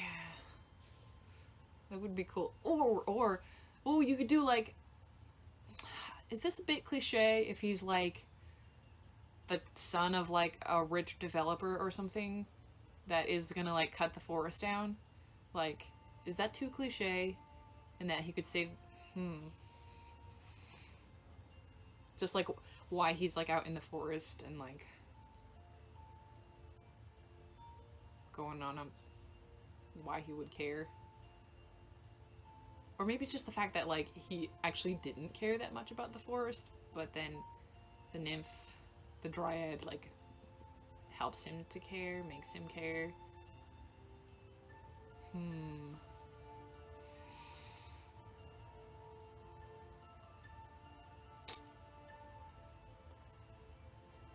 The dying forest. Oh, no, but if it was, if it was a dying forest and it was scheduled to be cut down, and then he was, like, trying to save it from being cut down and from dying, would be an even bigger thing that he would have to go up against.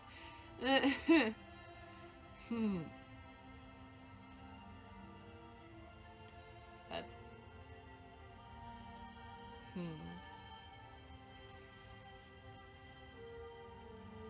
Because, like, you want to put...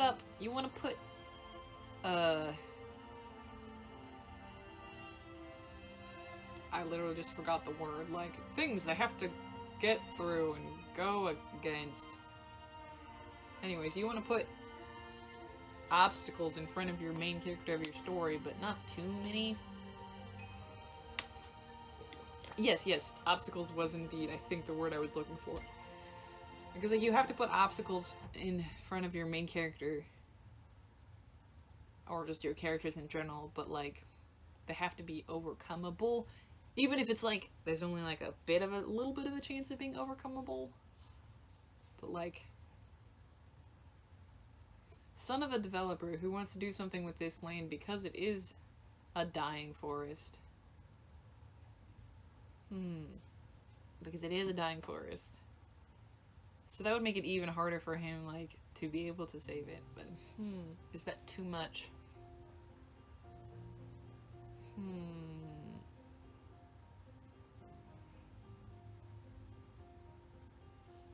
Sometimes it's hard to, like, speak out every single word that I'm thinking. I'm trying to do, like, a running train of thought here, and, like, working on things, but sometimes it can be hard.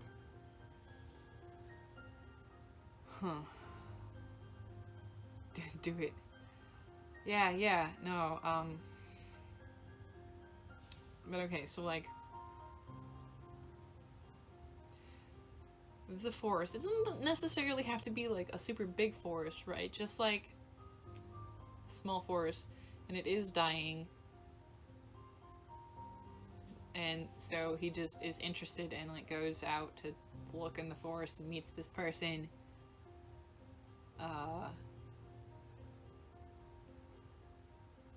and then gets to know them, and, like,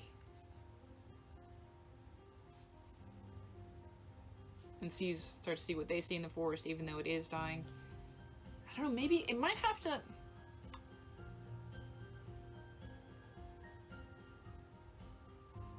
See if this would be, like, the energy exchange thing would be... Maybe that would be something that kind of happened accidentally. I don't know, because, like, alright, if it is like a nymph, oof, and you stop hitting the table like a dryad, then, like, then if there's, like, it might end up that he doesn't necessarily get to actually, like,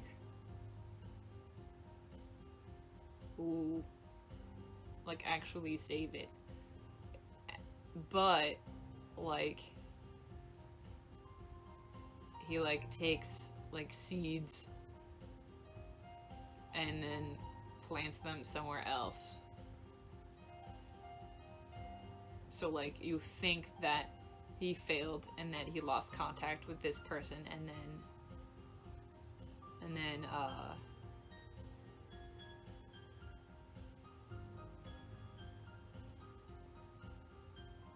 then once the seed sprouts, they come back.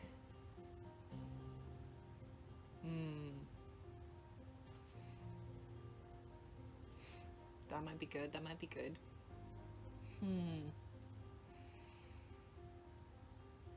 That'd be pretty cool. Cosmo poster. Yeah, he's like, I failed. Then he finds these magical seeds sprouting in his pocket that the dying man planted. Yes, yeah, like that type of thing. Like, yeah, like he thinks he failed, and then then he finds the seeds, and he's like, oh, well, you know, the least I can do is you know, make sure these have a good place to live, and he, like, freaking, like, I don't know, buys some piece of land somewhere, and is like, you know what, we're gonna make this into a little forest in memory of the nymph. And then, you know, he plants the seeds, and then it goes back after a couple days, and then the nymph's there, and it's like, what's up? Obviously a bit more, like, dramatic than that, but... yeah, that'd be cool. That would be pretty cool, I think. I like fantasy, if you can't tell. Fantasy and fairy tales are my jam. Speculative fiction. That's probably the category of most of the things that I'm interested in writing, which that covers science fiction too. Not that I'm super... let's see, you read the... I do not know how to pronounce KVOTHE books, but I do not think I have read them. However, I am sitting here next to the internet, so I can Google them. KVO... Let's see, composer, I don't know, it's an American author. Well, I mean, I'm American, but THE.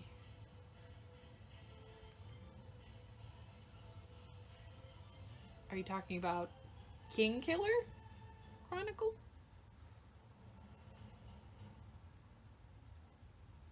Yes.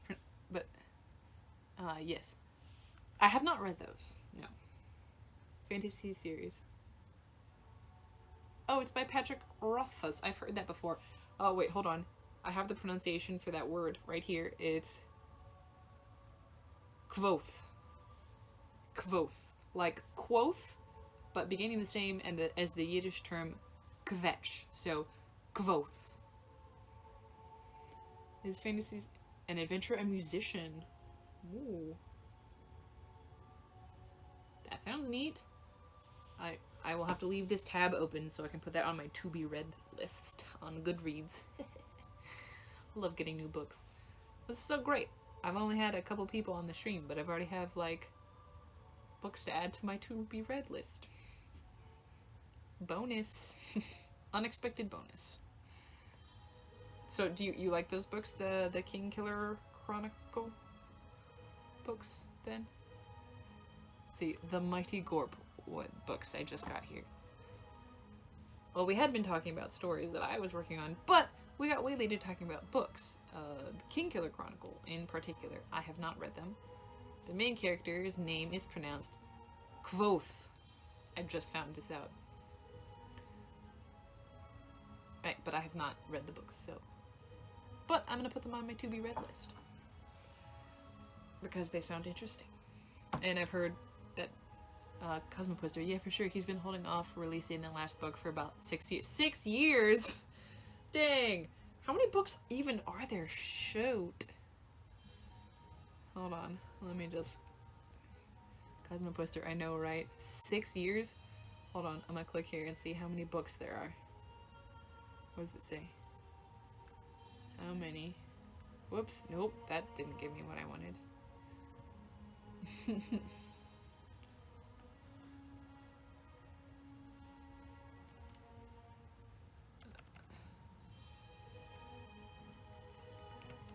King Killer Chronicle. There we go. Let's see. Right, how many books? I want to know how many books there are. Hold on.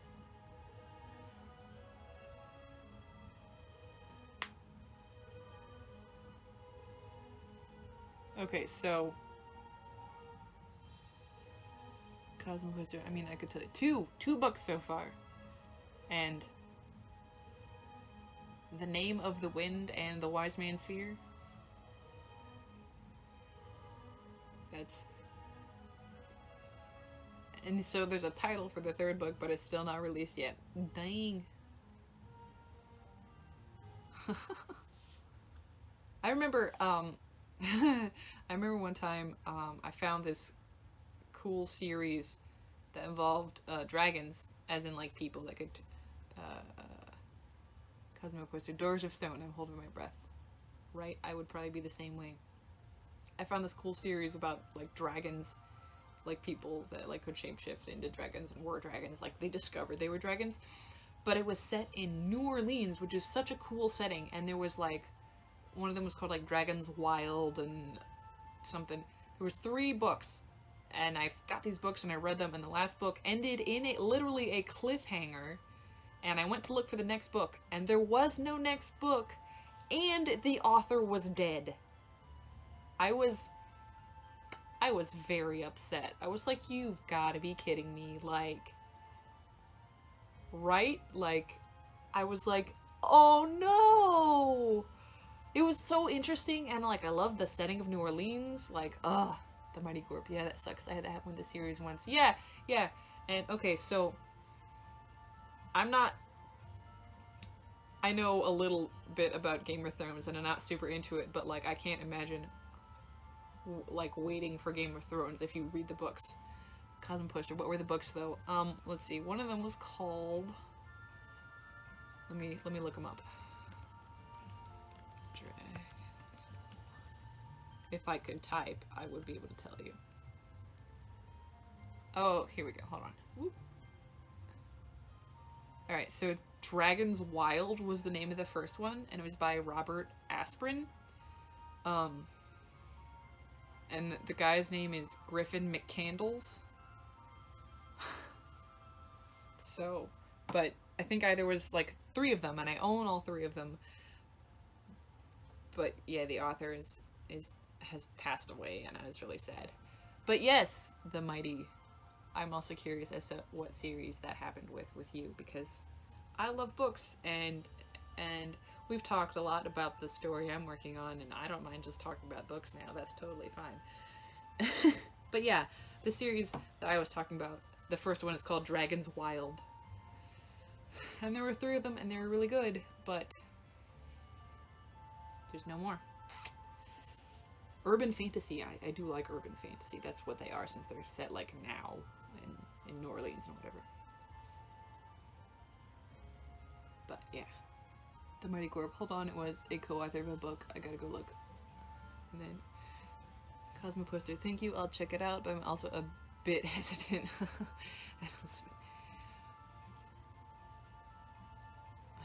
Right, no, yes, because they are good, but there's only 3 and it ends in a cliffhanger, so.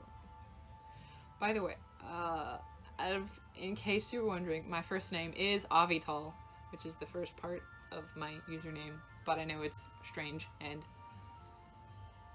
Elizabeth is a bit more normal. The Mighty Gorp. Joel Rosenberg, I think. Joel Rosenberg? Let's see, who's Joel Rosenberg? And I just sit here, just Googling things. Joel Rosenberg. The American-Israeli author? Is that who you're talking about? He wrote the Ezekiel option?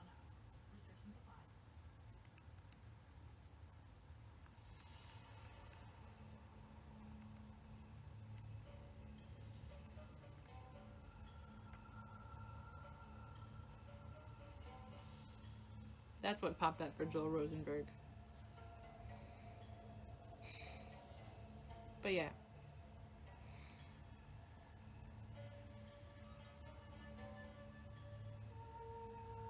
Hold on, let me Joel Rosenberg. Ah, a different Joel Rosenberg. I see this now. Science fiction author. Got you. Canadian-American science fiction fantasy author, best known for his long-running Guardians of the Flame series. Is that... would that be the series that you were referring to?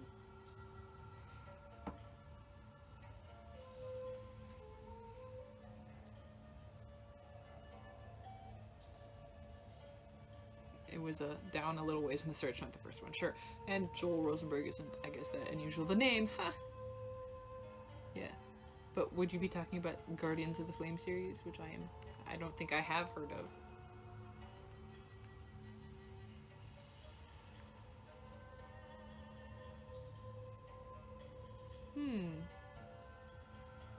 The Mighty Gorp. I don't remember, it was a long time ago. I just remember getting into a series before looking how many books there were. Yeah. Yeah, that happens sometimes. I just always remember, like, being super excited. I was like, I've just found a book, and I was like, oh, this is great, let's see if there's another one, and either there wasn't, and there should be another one, or there was, like, so many, and I was like, oh no, what have I gotten myself into? Yikes, like, type of thing. So, you know. But yes, it sounds like there were a lot of books in this series, just from what I see here on Wikipedia.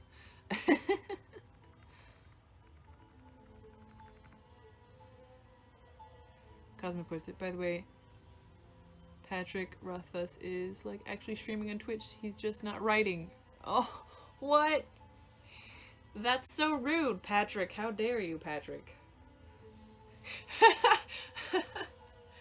But hey, I actually haven't written that much myself for a while anyways, because depression is a bitch. And ADD and the two don't mix well. But I'm working on that. And, you know, this is part of me trying to get myself back into the whole writing mindset. Like Patrick Rothfuss needs to be doing, apparently.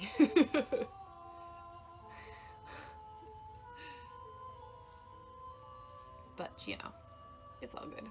Maybe.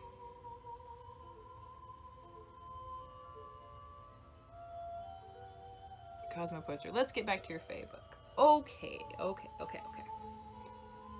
The Mighty Gorp. Do you have a favorite book of all time? I, personally, don't pick favorites because I just like too many things. That's all I can say. Alright. Let's see. I've been talking a lot. Cosmo poster. I do Crime and Punishment. Hmm. Dostoevsky. Dang. Hardcore over here. Cosmo poster.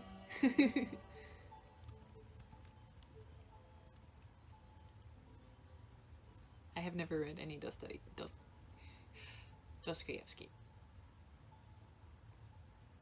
As an FYI. It's hard word to say. Cosmo poster. It's so reader friendly, really. Don't think of it as a hard book. I mean, I've read hard books. I honestly tend to stick with things that are like fantasy. You know what I mean? But specifically, Crime and Punishment is the name of the book. Alright, you know what? I will go ahead and put that on my to be read list also. Although I will warn you, it's a long list, okay? A long list. Alright. I feel like I should probably type out some of these things. you better. I'll put it on my list. I'm leaving all these tabs open so that once I shut down the stream, because I'm streaming off my phone and Goodreads is on my phone, which I am kind of running low on battery, so I might have to stop sometime soonish. But I feel like I should actually type down some of these things that we talked about for my story that I hopefully want to work on writing soon. Let's see. Nymph. Let's see, let's see, nymph, dying forest.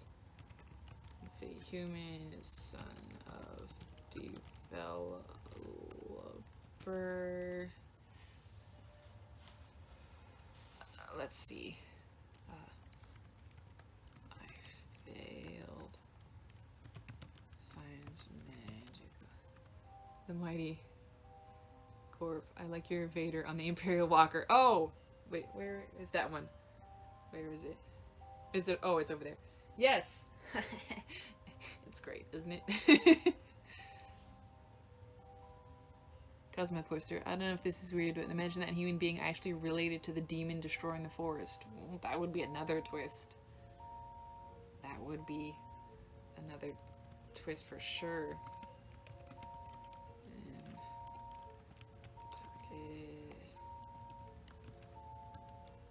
And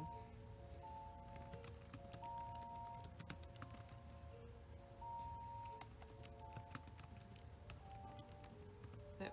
Let's see. Sorry, I mean, pleasant asteroid memory of the nymph. Nymph comes back. Alright, human son. Let's see.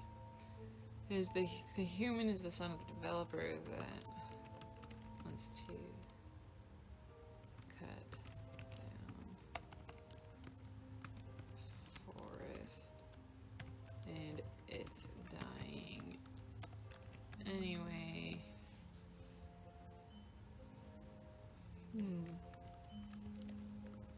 Let's see.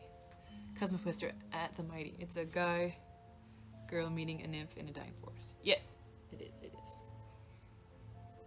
Cosmo poster. Come with suggestions, please. Oh, thank you. Let's see. Let's see. Possible of human related to demon destroying forest. Put down all these like ideas with like maybe question marks. This is like a note. I have a excuse me. It's just water in this bottle, I swear. I have like a note document open here. But yeah, it's a nerd household here. For sure.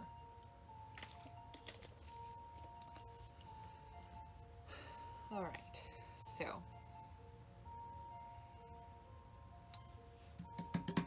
Alright, so Cosmo poster, yeah, of course he can also be of royal background related to the king cutting it down. I was kind of thinking it was going to be more modern, honestly, because I kind of do like the idea of, like, urban fantasy. It could still be a royal type thing, too. Like, and it would be like that he was, like, the son of the developer. We could go even modern and royal, too, though. Yeah, that's cool, yeah.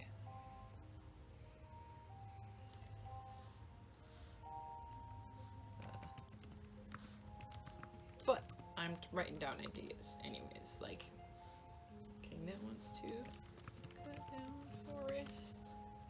If I can spell too, I promise. But yeah. Because, like, well, here's the thing sometimes with writing.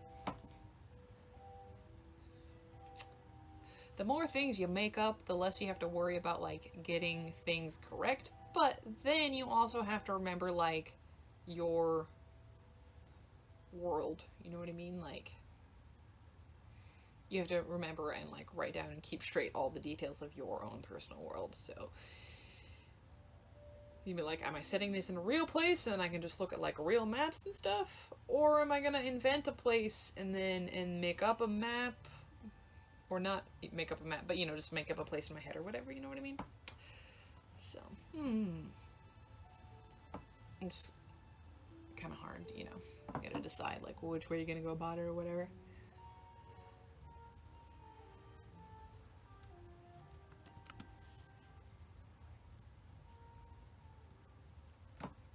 The Mighty Corp. Steven Spielberg makes the posters for his movies first and works backwards from there. I did not know that.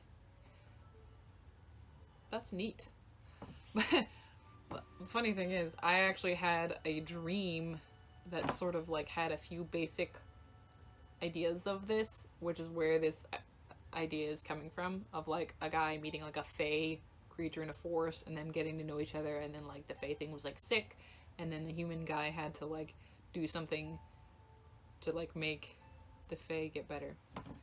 Anyway, Cosmo poster. He can be hindered either by his family preventing him from going on his conversions or, like, a building site. I don't know, how modern do you want?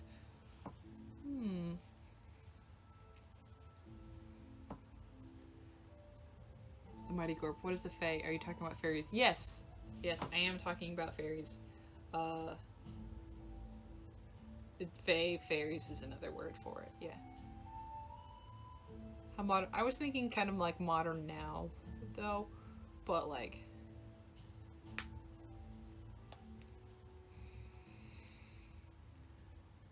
there can be, let's see, because there can be interchange of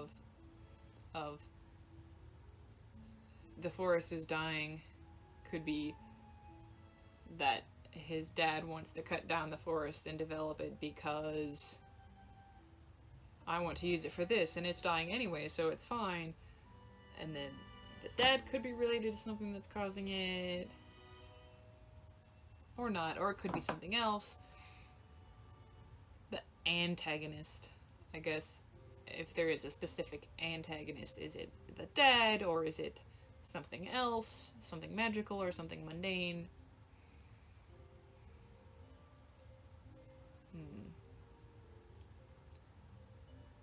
Because I think sometimes it's good to have magical and mundane, like, things in a...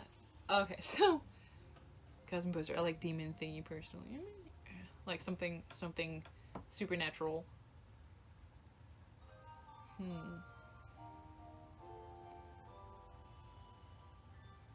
yeah, I agree about magical and mundane, definitely. Yeah, like, have you ever seen, Fern Gully? Cosmo posted that. Sounds like a really good anime, right? Yeah. I don't know if you've ever seen Fern Gully. It's a cartoon movie, but I watched it when I was a kid, and it gave me nightmares. But, like, they're cutting down a tree. They're cutting down, like, the rainforest or whatever, right? And they cut down a tree that had this evil being trapped in it. And that releases the evil being. And so it's the humans' fault that the evil being is out again, and then everybody has to deal with it, the humans and the fairies. But yeah, they gave me nightmares as a kid. It was kind of scary as a child anyways. Yeah. let's see, magical and, that's not how you spell magical, avital, and mundane obstacles. This is the word I forgot earlier.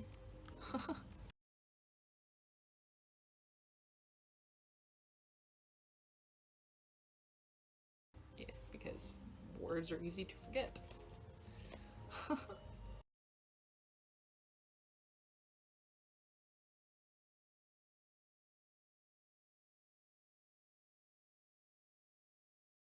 I haven't watched like as many anime recently, you know, but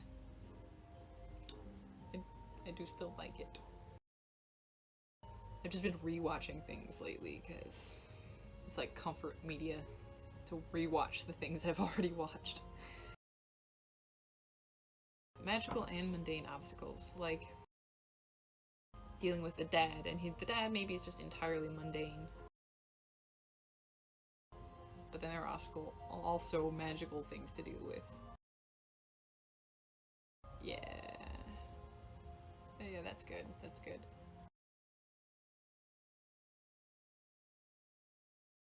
How much battery do I have left? 20%. Alright. Don't know how long that'll last, but we'll keep track of it.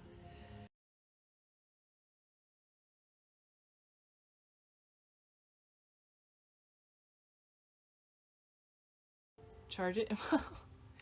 I also can't like just keep talking for hours and hours. I mean, I can, but you know, custom push. I'm charging my brain, so it's only fair.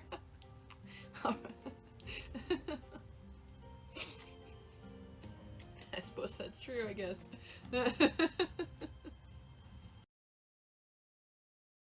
I mean, I'm sure I will eventually have to, like, eat and things like that. And I don't really want to do that on stream, but I had a Jimmy John's earlier.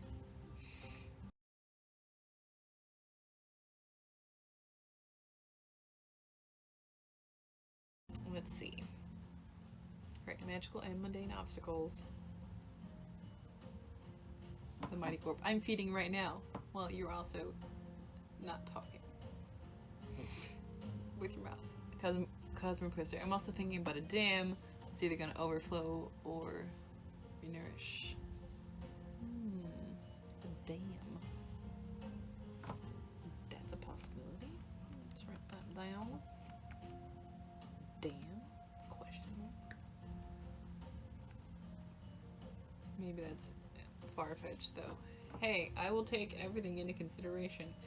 Like, the more ideas and things I have, the better. That means I can have more options to choose from in what I want to write. I look like a bug. My notes are kind of funny looking, though. It just says, damn? Question mark.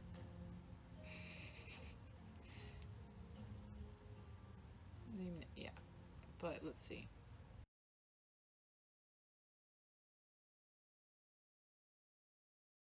Okay. Let's go back. Let's see the magical thing that's affecting the forest. Okay. Let's see. Magical thing that's affecting the forest.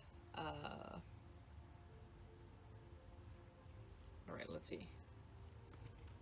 Forest has been dying for a while, and scientists don't know why.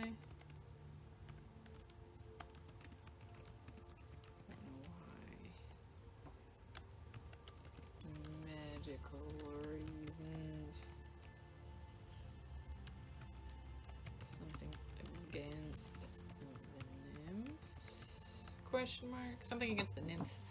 I don't know.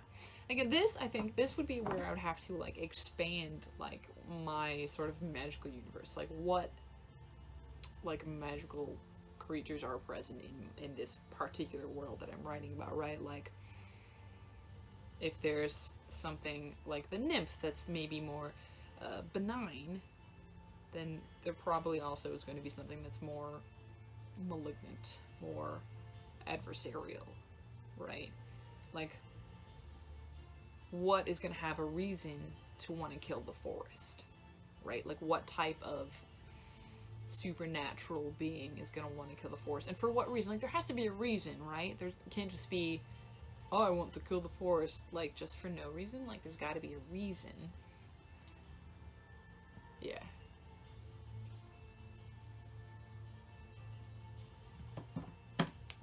I, I'm gonna go get my phone charger, and I'll be right back. 1 second. Gotta get my phone charger.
Okay.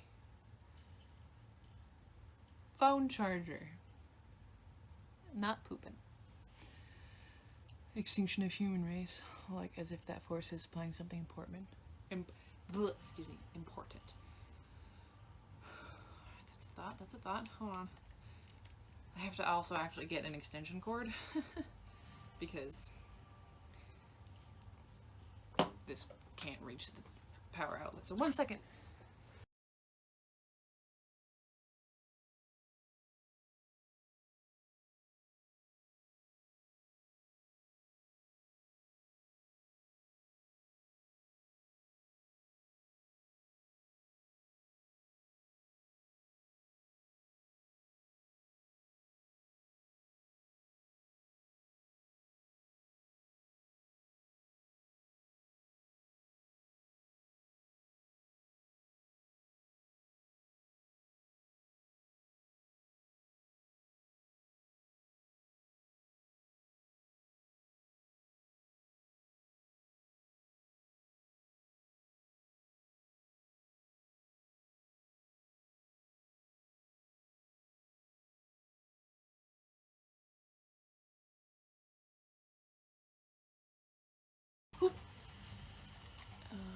Did you see that movie with Sean Connery where he goes to the tropical rainforest? There's nothing there that can cure cancer or something. I have not seen that.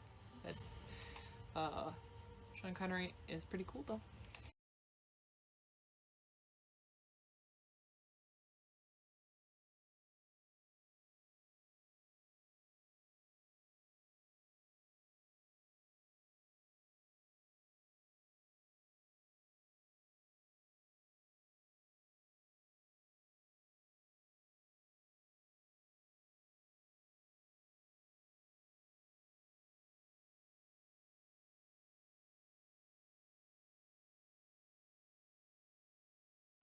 All right.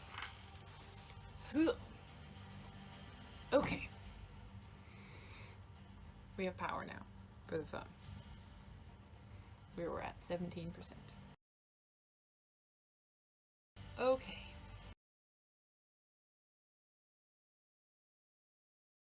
Extinction of the human race.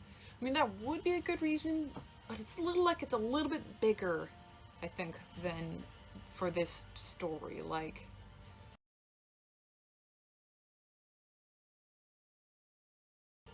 well,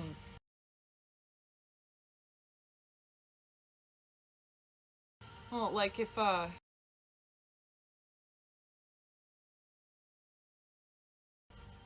it's just for this particular, like in Japan, they talk about forest spirits dying.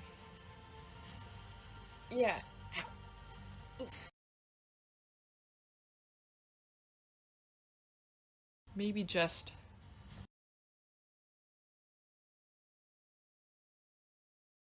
What I was kind of thinking more along the lines of was like,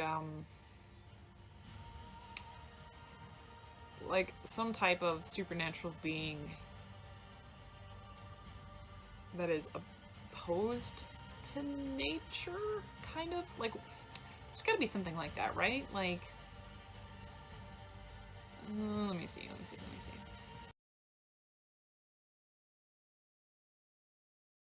Supernatural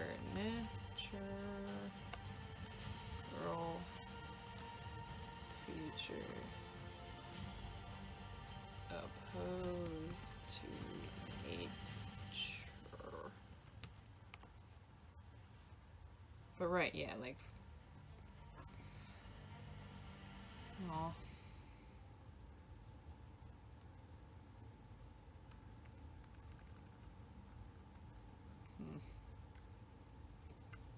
Well, there's a list of legendary creatures on Wikipedia. I don't think I want to read through a whole list of legendary creatures on Wikipedia.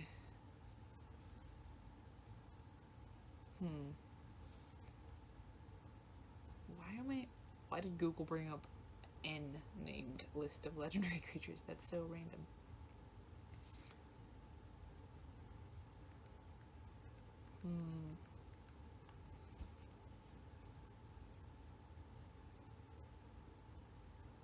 There are so many legendary creatures on this list.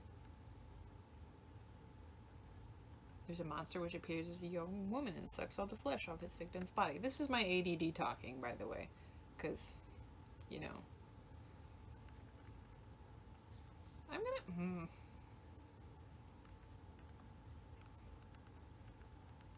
Maybe if I. Oh, there's nymph. Maybe some element underrepresented in the forest.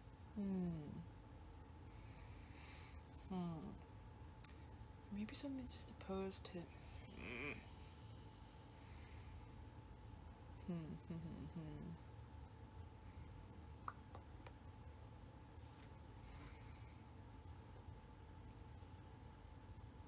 Although, let's see. Ow.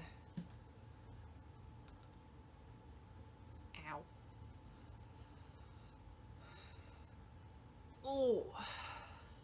Stiff from like sitting so long. Eek. Alright.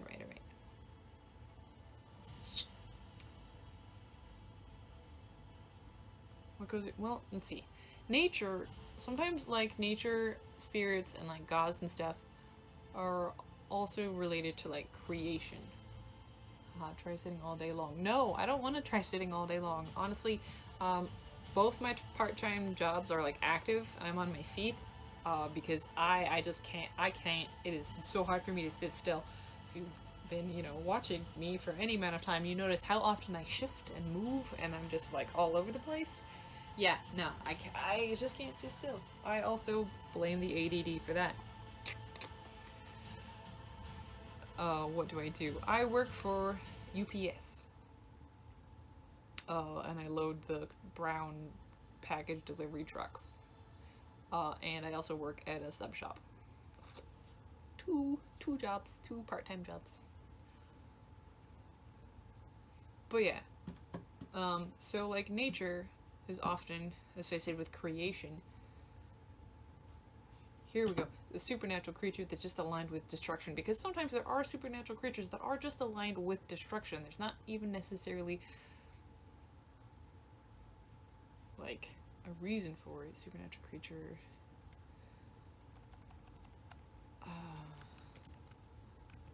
Aligned with destruction.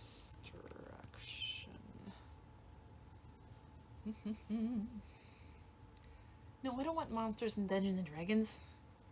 Oh, because I use the word aligned.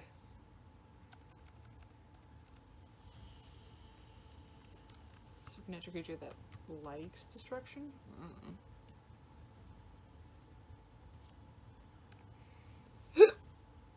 Excuse me.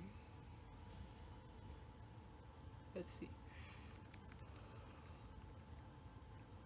A Wendigo. Yikes.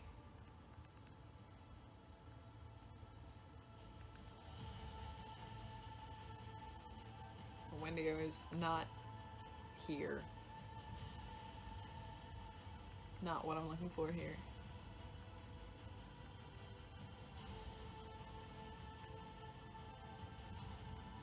Man, come on.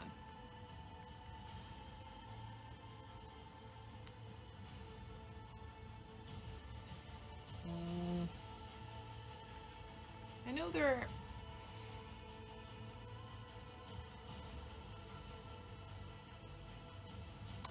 destruction, chaos?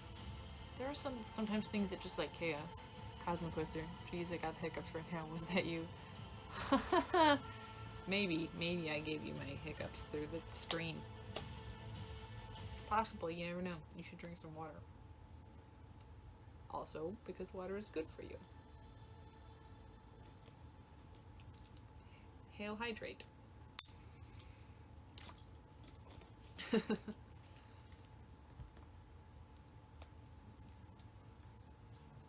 Alright. Destruction. Chaos. Supernatural. Being.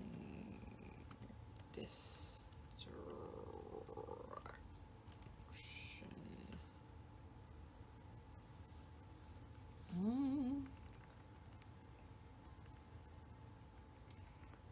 Indestructibility. No, I don't want to know about the TV show Supernatural. I like the TV show Supernatural, but that's not what I'm looking for right now. No, all you're giving me is Supernatural. Nope.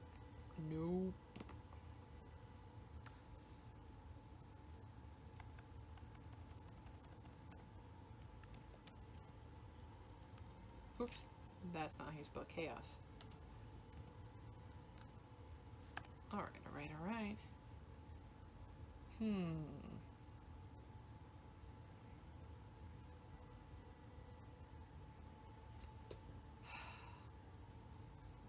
Maybe if I just do like fairy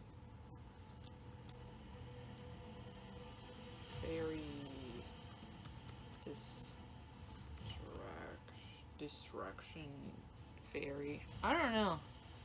No, not like from Fairy Tail, the anime. This is why sometimes it's hard to research things on the internet. Because they're like, oh yes, Mighty Corp. The feeding has concluded. Good. Huzzah! Food is good for you. Most of the time. But we need fuel, right? To fuel our bodies. F-A-E. Fae.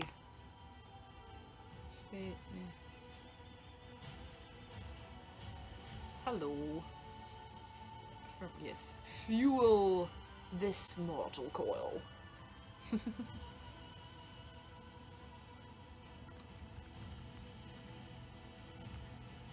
Man, all of the things I'm Google searching to try and like find some sort of supernatural creature that likes destruction or chaos keeps coming up with unrelated things. Unrelated things.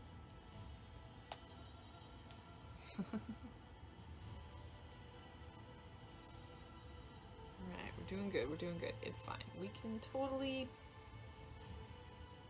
find the thing that we need. Cosmo Poster. I'd found some... What research? Research for a story involving the Fae that I'm working on. I'd found some alternative name for, like, the devil. I mean, maybe... Yeah, but I still was thinking, like, smaller scale than that. You know what I mean? I mean, I could go with that. But also just, like, I don't know, necessary. Mighty Gorp, what is that near the ceiling behind you to the left of the fridge? Are those action figures in boxes? The pop figures? Oh yeah, those are Funko Pop figures. We got a lot of Funko Pops in here.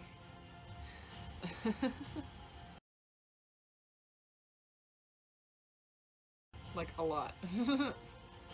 Most of them are my husband's, but I have a few myself.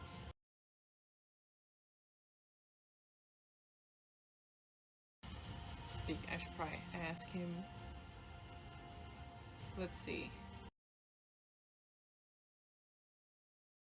Maybe we just sort of Google, like, fairy creatures.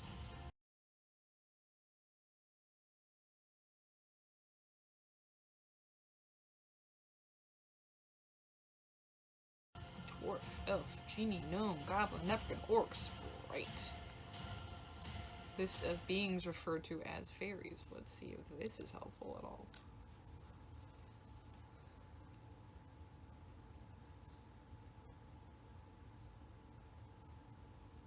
Yes, fairy is like a very umbrella term sometimes for like sort of a lot of supernatural creatures in general, but you know.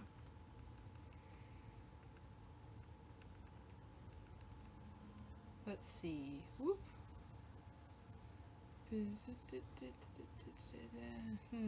European folklore, of course.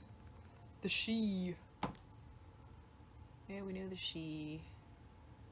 Yeah, leprechaun and brownies, elves. Let's see, encantado.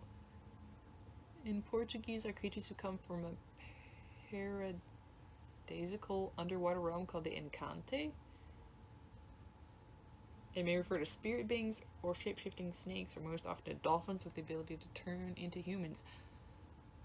Oh, the Earl King is a malevolent creature said to lure children away from safety and kill them. That's not what I'm looking for. Cajun legend. Ball of fire. Oh, like a will-o-wisp. Okay. Nymphs. Yep, you know nymphs.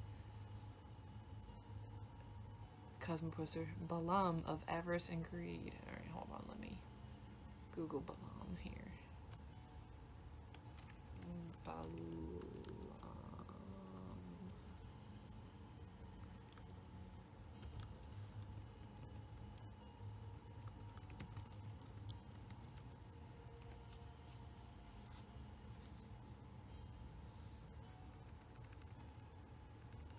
So you're talking about like the Balaam from the Bible, or is there something else in, or is that also like used in mythology?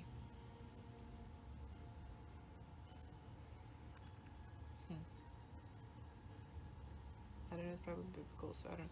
Yeah, well, he was like a false prophet motivated by greed or avarice, as this literally says. But yeah, I'm pretty sure he's the one.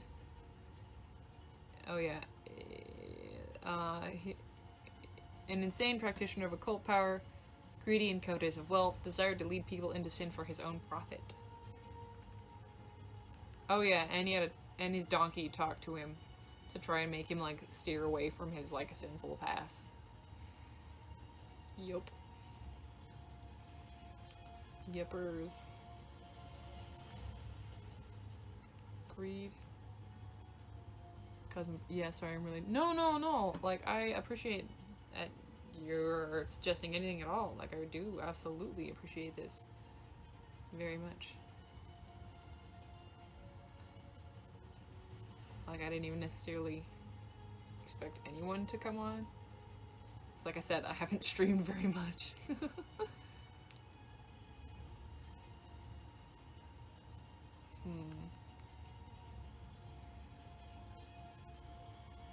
New World. Oh yeah, mines. Oceania. Okay, now what I need to look for here is malevolent. Here we go. Malevolent.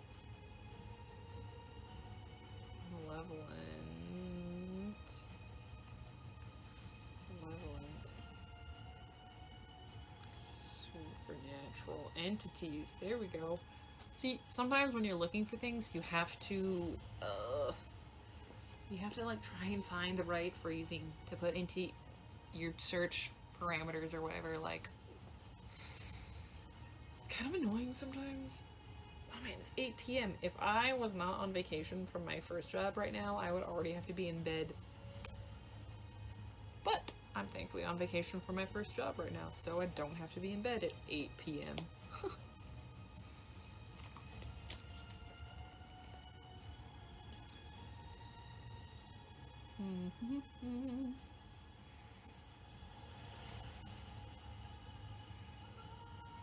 Let's see. Malevolent entities. 41 best demons. Benevolent and malevolent. Difference between ghosts, poltergeists, and demons. Ooh. What is the real difference between ghosts, poltergeists, and demons? What rabbit hole have we gone on to now?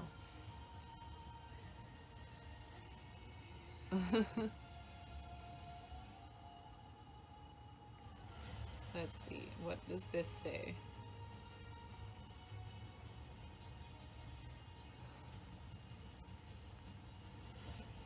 Alright, hold on. Yes. Yes, we know ghosts. Yep. Nope. Also, you still don't even necessarily get what you're looking for. When you change your search. The search parameters. Let's see. A demon is not for any resolution of an issue, but rather pure malicious evil, as it feeds off the emotional energy of fear and anger.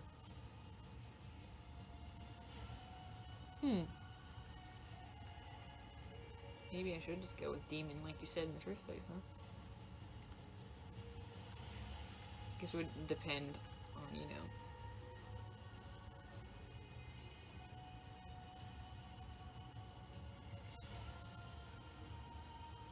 Demons.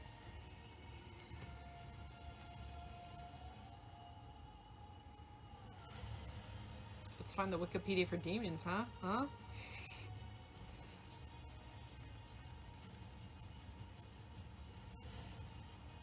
Yay, Wikipedia. Don't you love it? Let's see. A demon is a supernatural being typically associated with evil. Yep. The original Greek word daemon does not carry negative connotations. It denotes a spirit or divine power. Demon.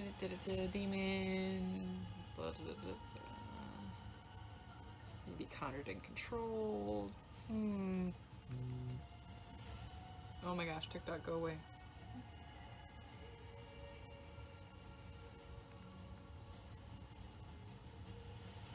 Ancient Greek word daemon denotes a spirit or divine power.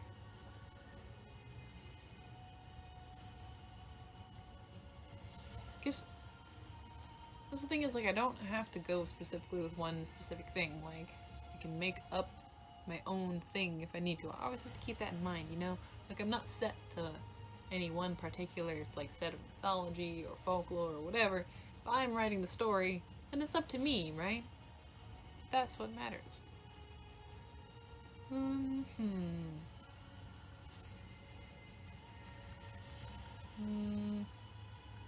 know, something selfish and destructive. I mean, demons are selfish and destructive, probably, right? I don't know. Wanderers?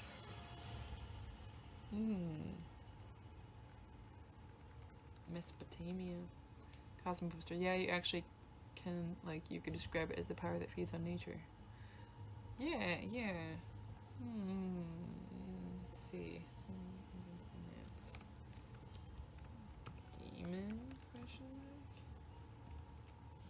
mark? Power that feeds on nature.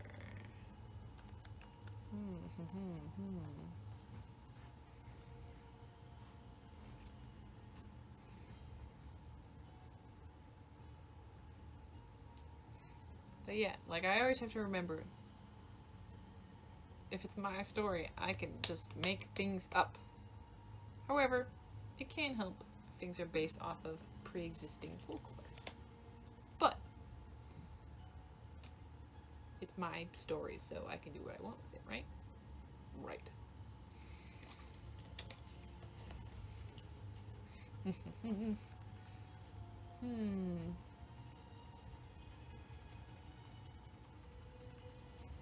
Like, anyways, Wikipedia, like I said, is a good start for looking at things, and I'm just looking at the demon page, and like some of the things are like similar,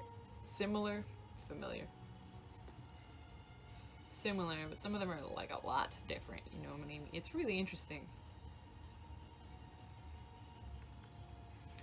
The power that feeds on nature.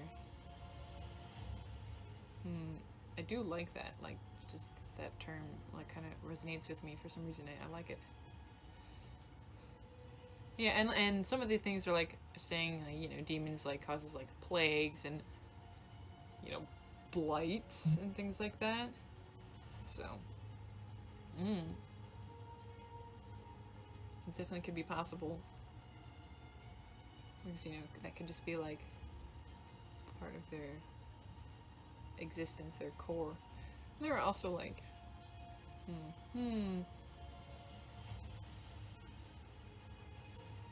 oh yeah, demons that bring famine.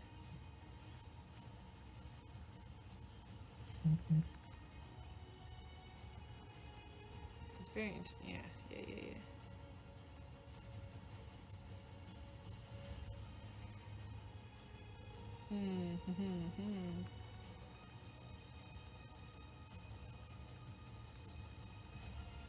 But yeah, gotta remember my story. I can make things up. Yeehaw. Right, you know, fairies can, and nymphs can fight against demons or whatever if I want, you know what I mean?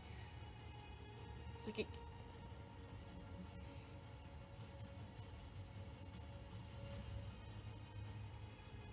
it doesn't have to be a supernatural, like, antagonist. It could just be a totally mundane human, too. Like, I have options, right? I have options, like, how I want to go with this. Of course, probably where I want to go with this is, like, am I looking into, like, writing another story after this? Because if I was looking into writing another story after this, I'd probably be more likely to put a supernatural antagonist in there. But to be real with you, writing is so hard, like, for sure. Oh, trust me, I know. I love it, but it is very hard. But yeah, I think if I was looking to do another story continuation on this story, then I would be more likely to put a supernatural antagonist in there, because that would be something that would have to, like, they would get past the mundane thing of, like, the developer, but then they would still have to deal with supernatural entity later. I guess that would be the thing to think about. Am I interested in making this a further story or just a little small story? I don't know, you know? Hard to know, right?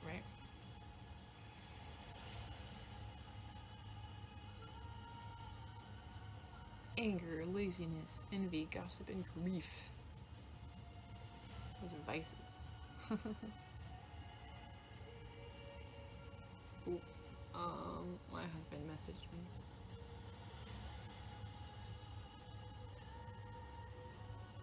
Hold on.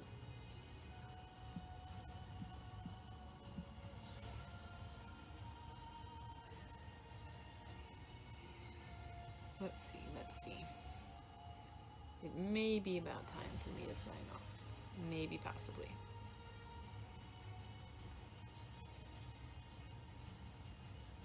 Negative energies.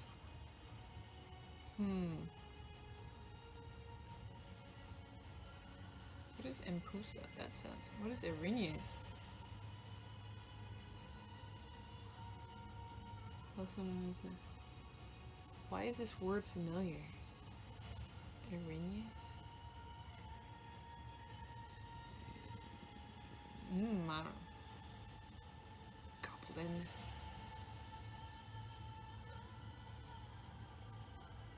Ghoul. Empusa. I've definitely heard of Empusa from Percy Jackson.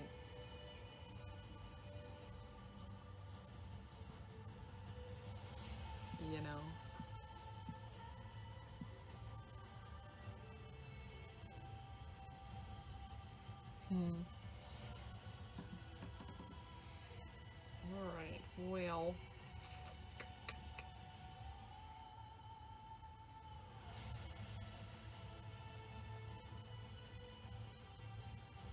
Alright. Oh, we've talked about all kinds of fae things today on the stream. Got lots of ideas talked over. My phone almost died. But I think that my husband is reached a point, a pause in his creative endeavors that he's working on this evening, and it might be time for us to go take a walk. So I may have to stop streaming. Not have to, but like, it's good to get up and take a walk anyways, so. Maybe it might be that time. But I actually kind of like this. Just sort of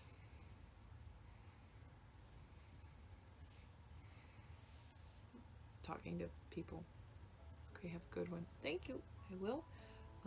And thank you and everybody else for hanging out and brainstorming with me. It's been nice. I'll probably be streaming something again at some point. So, ciao ciao. I think it's time to go, so I'll see you later. Bye.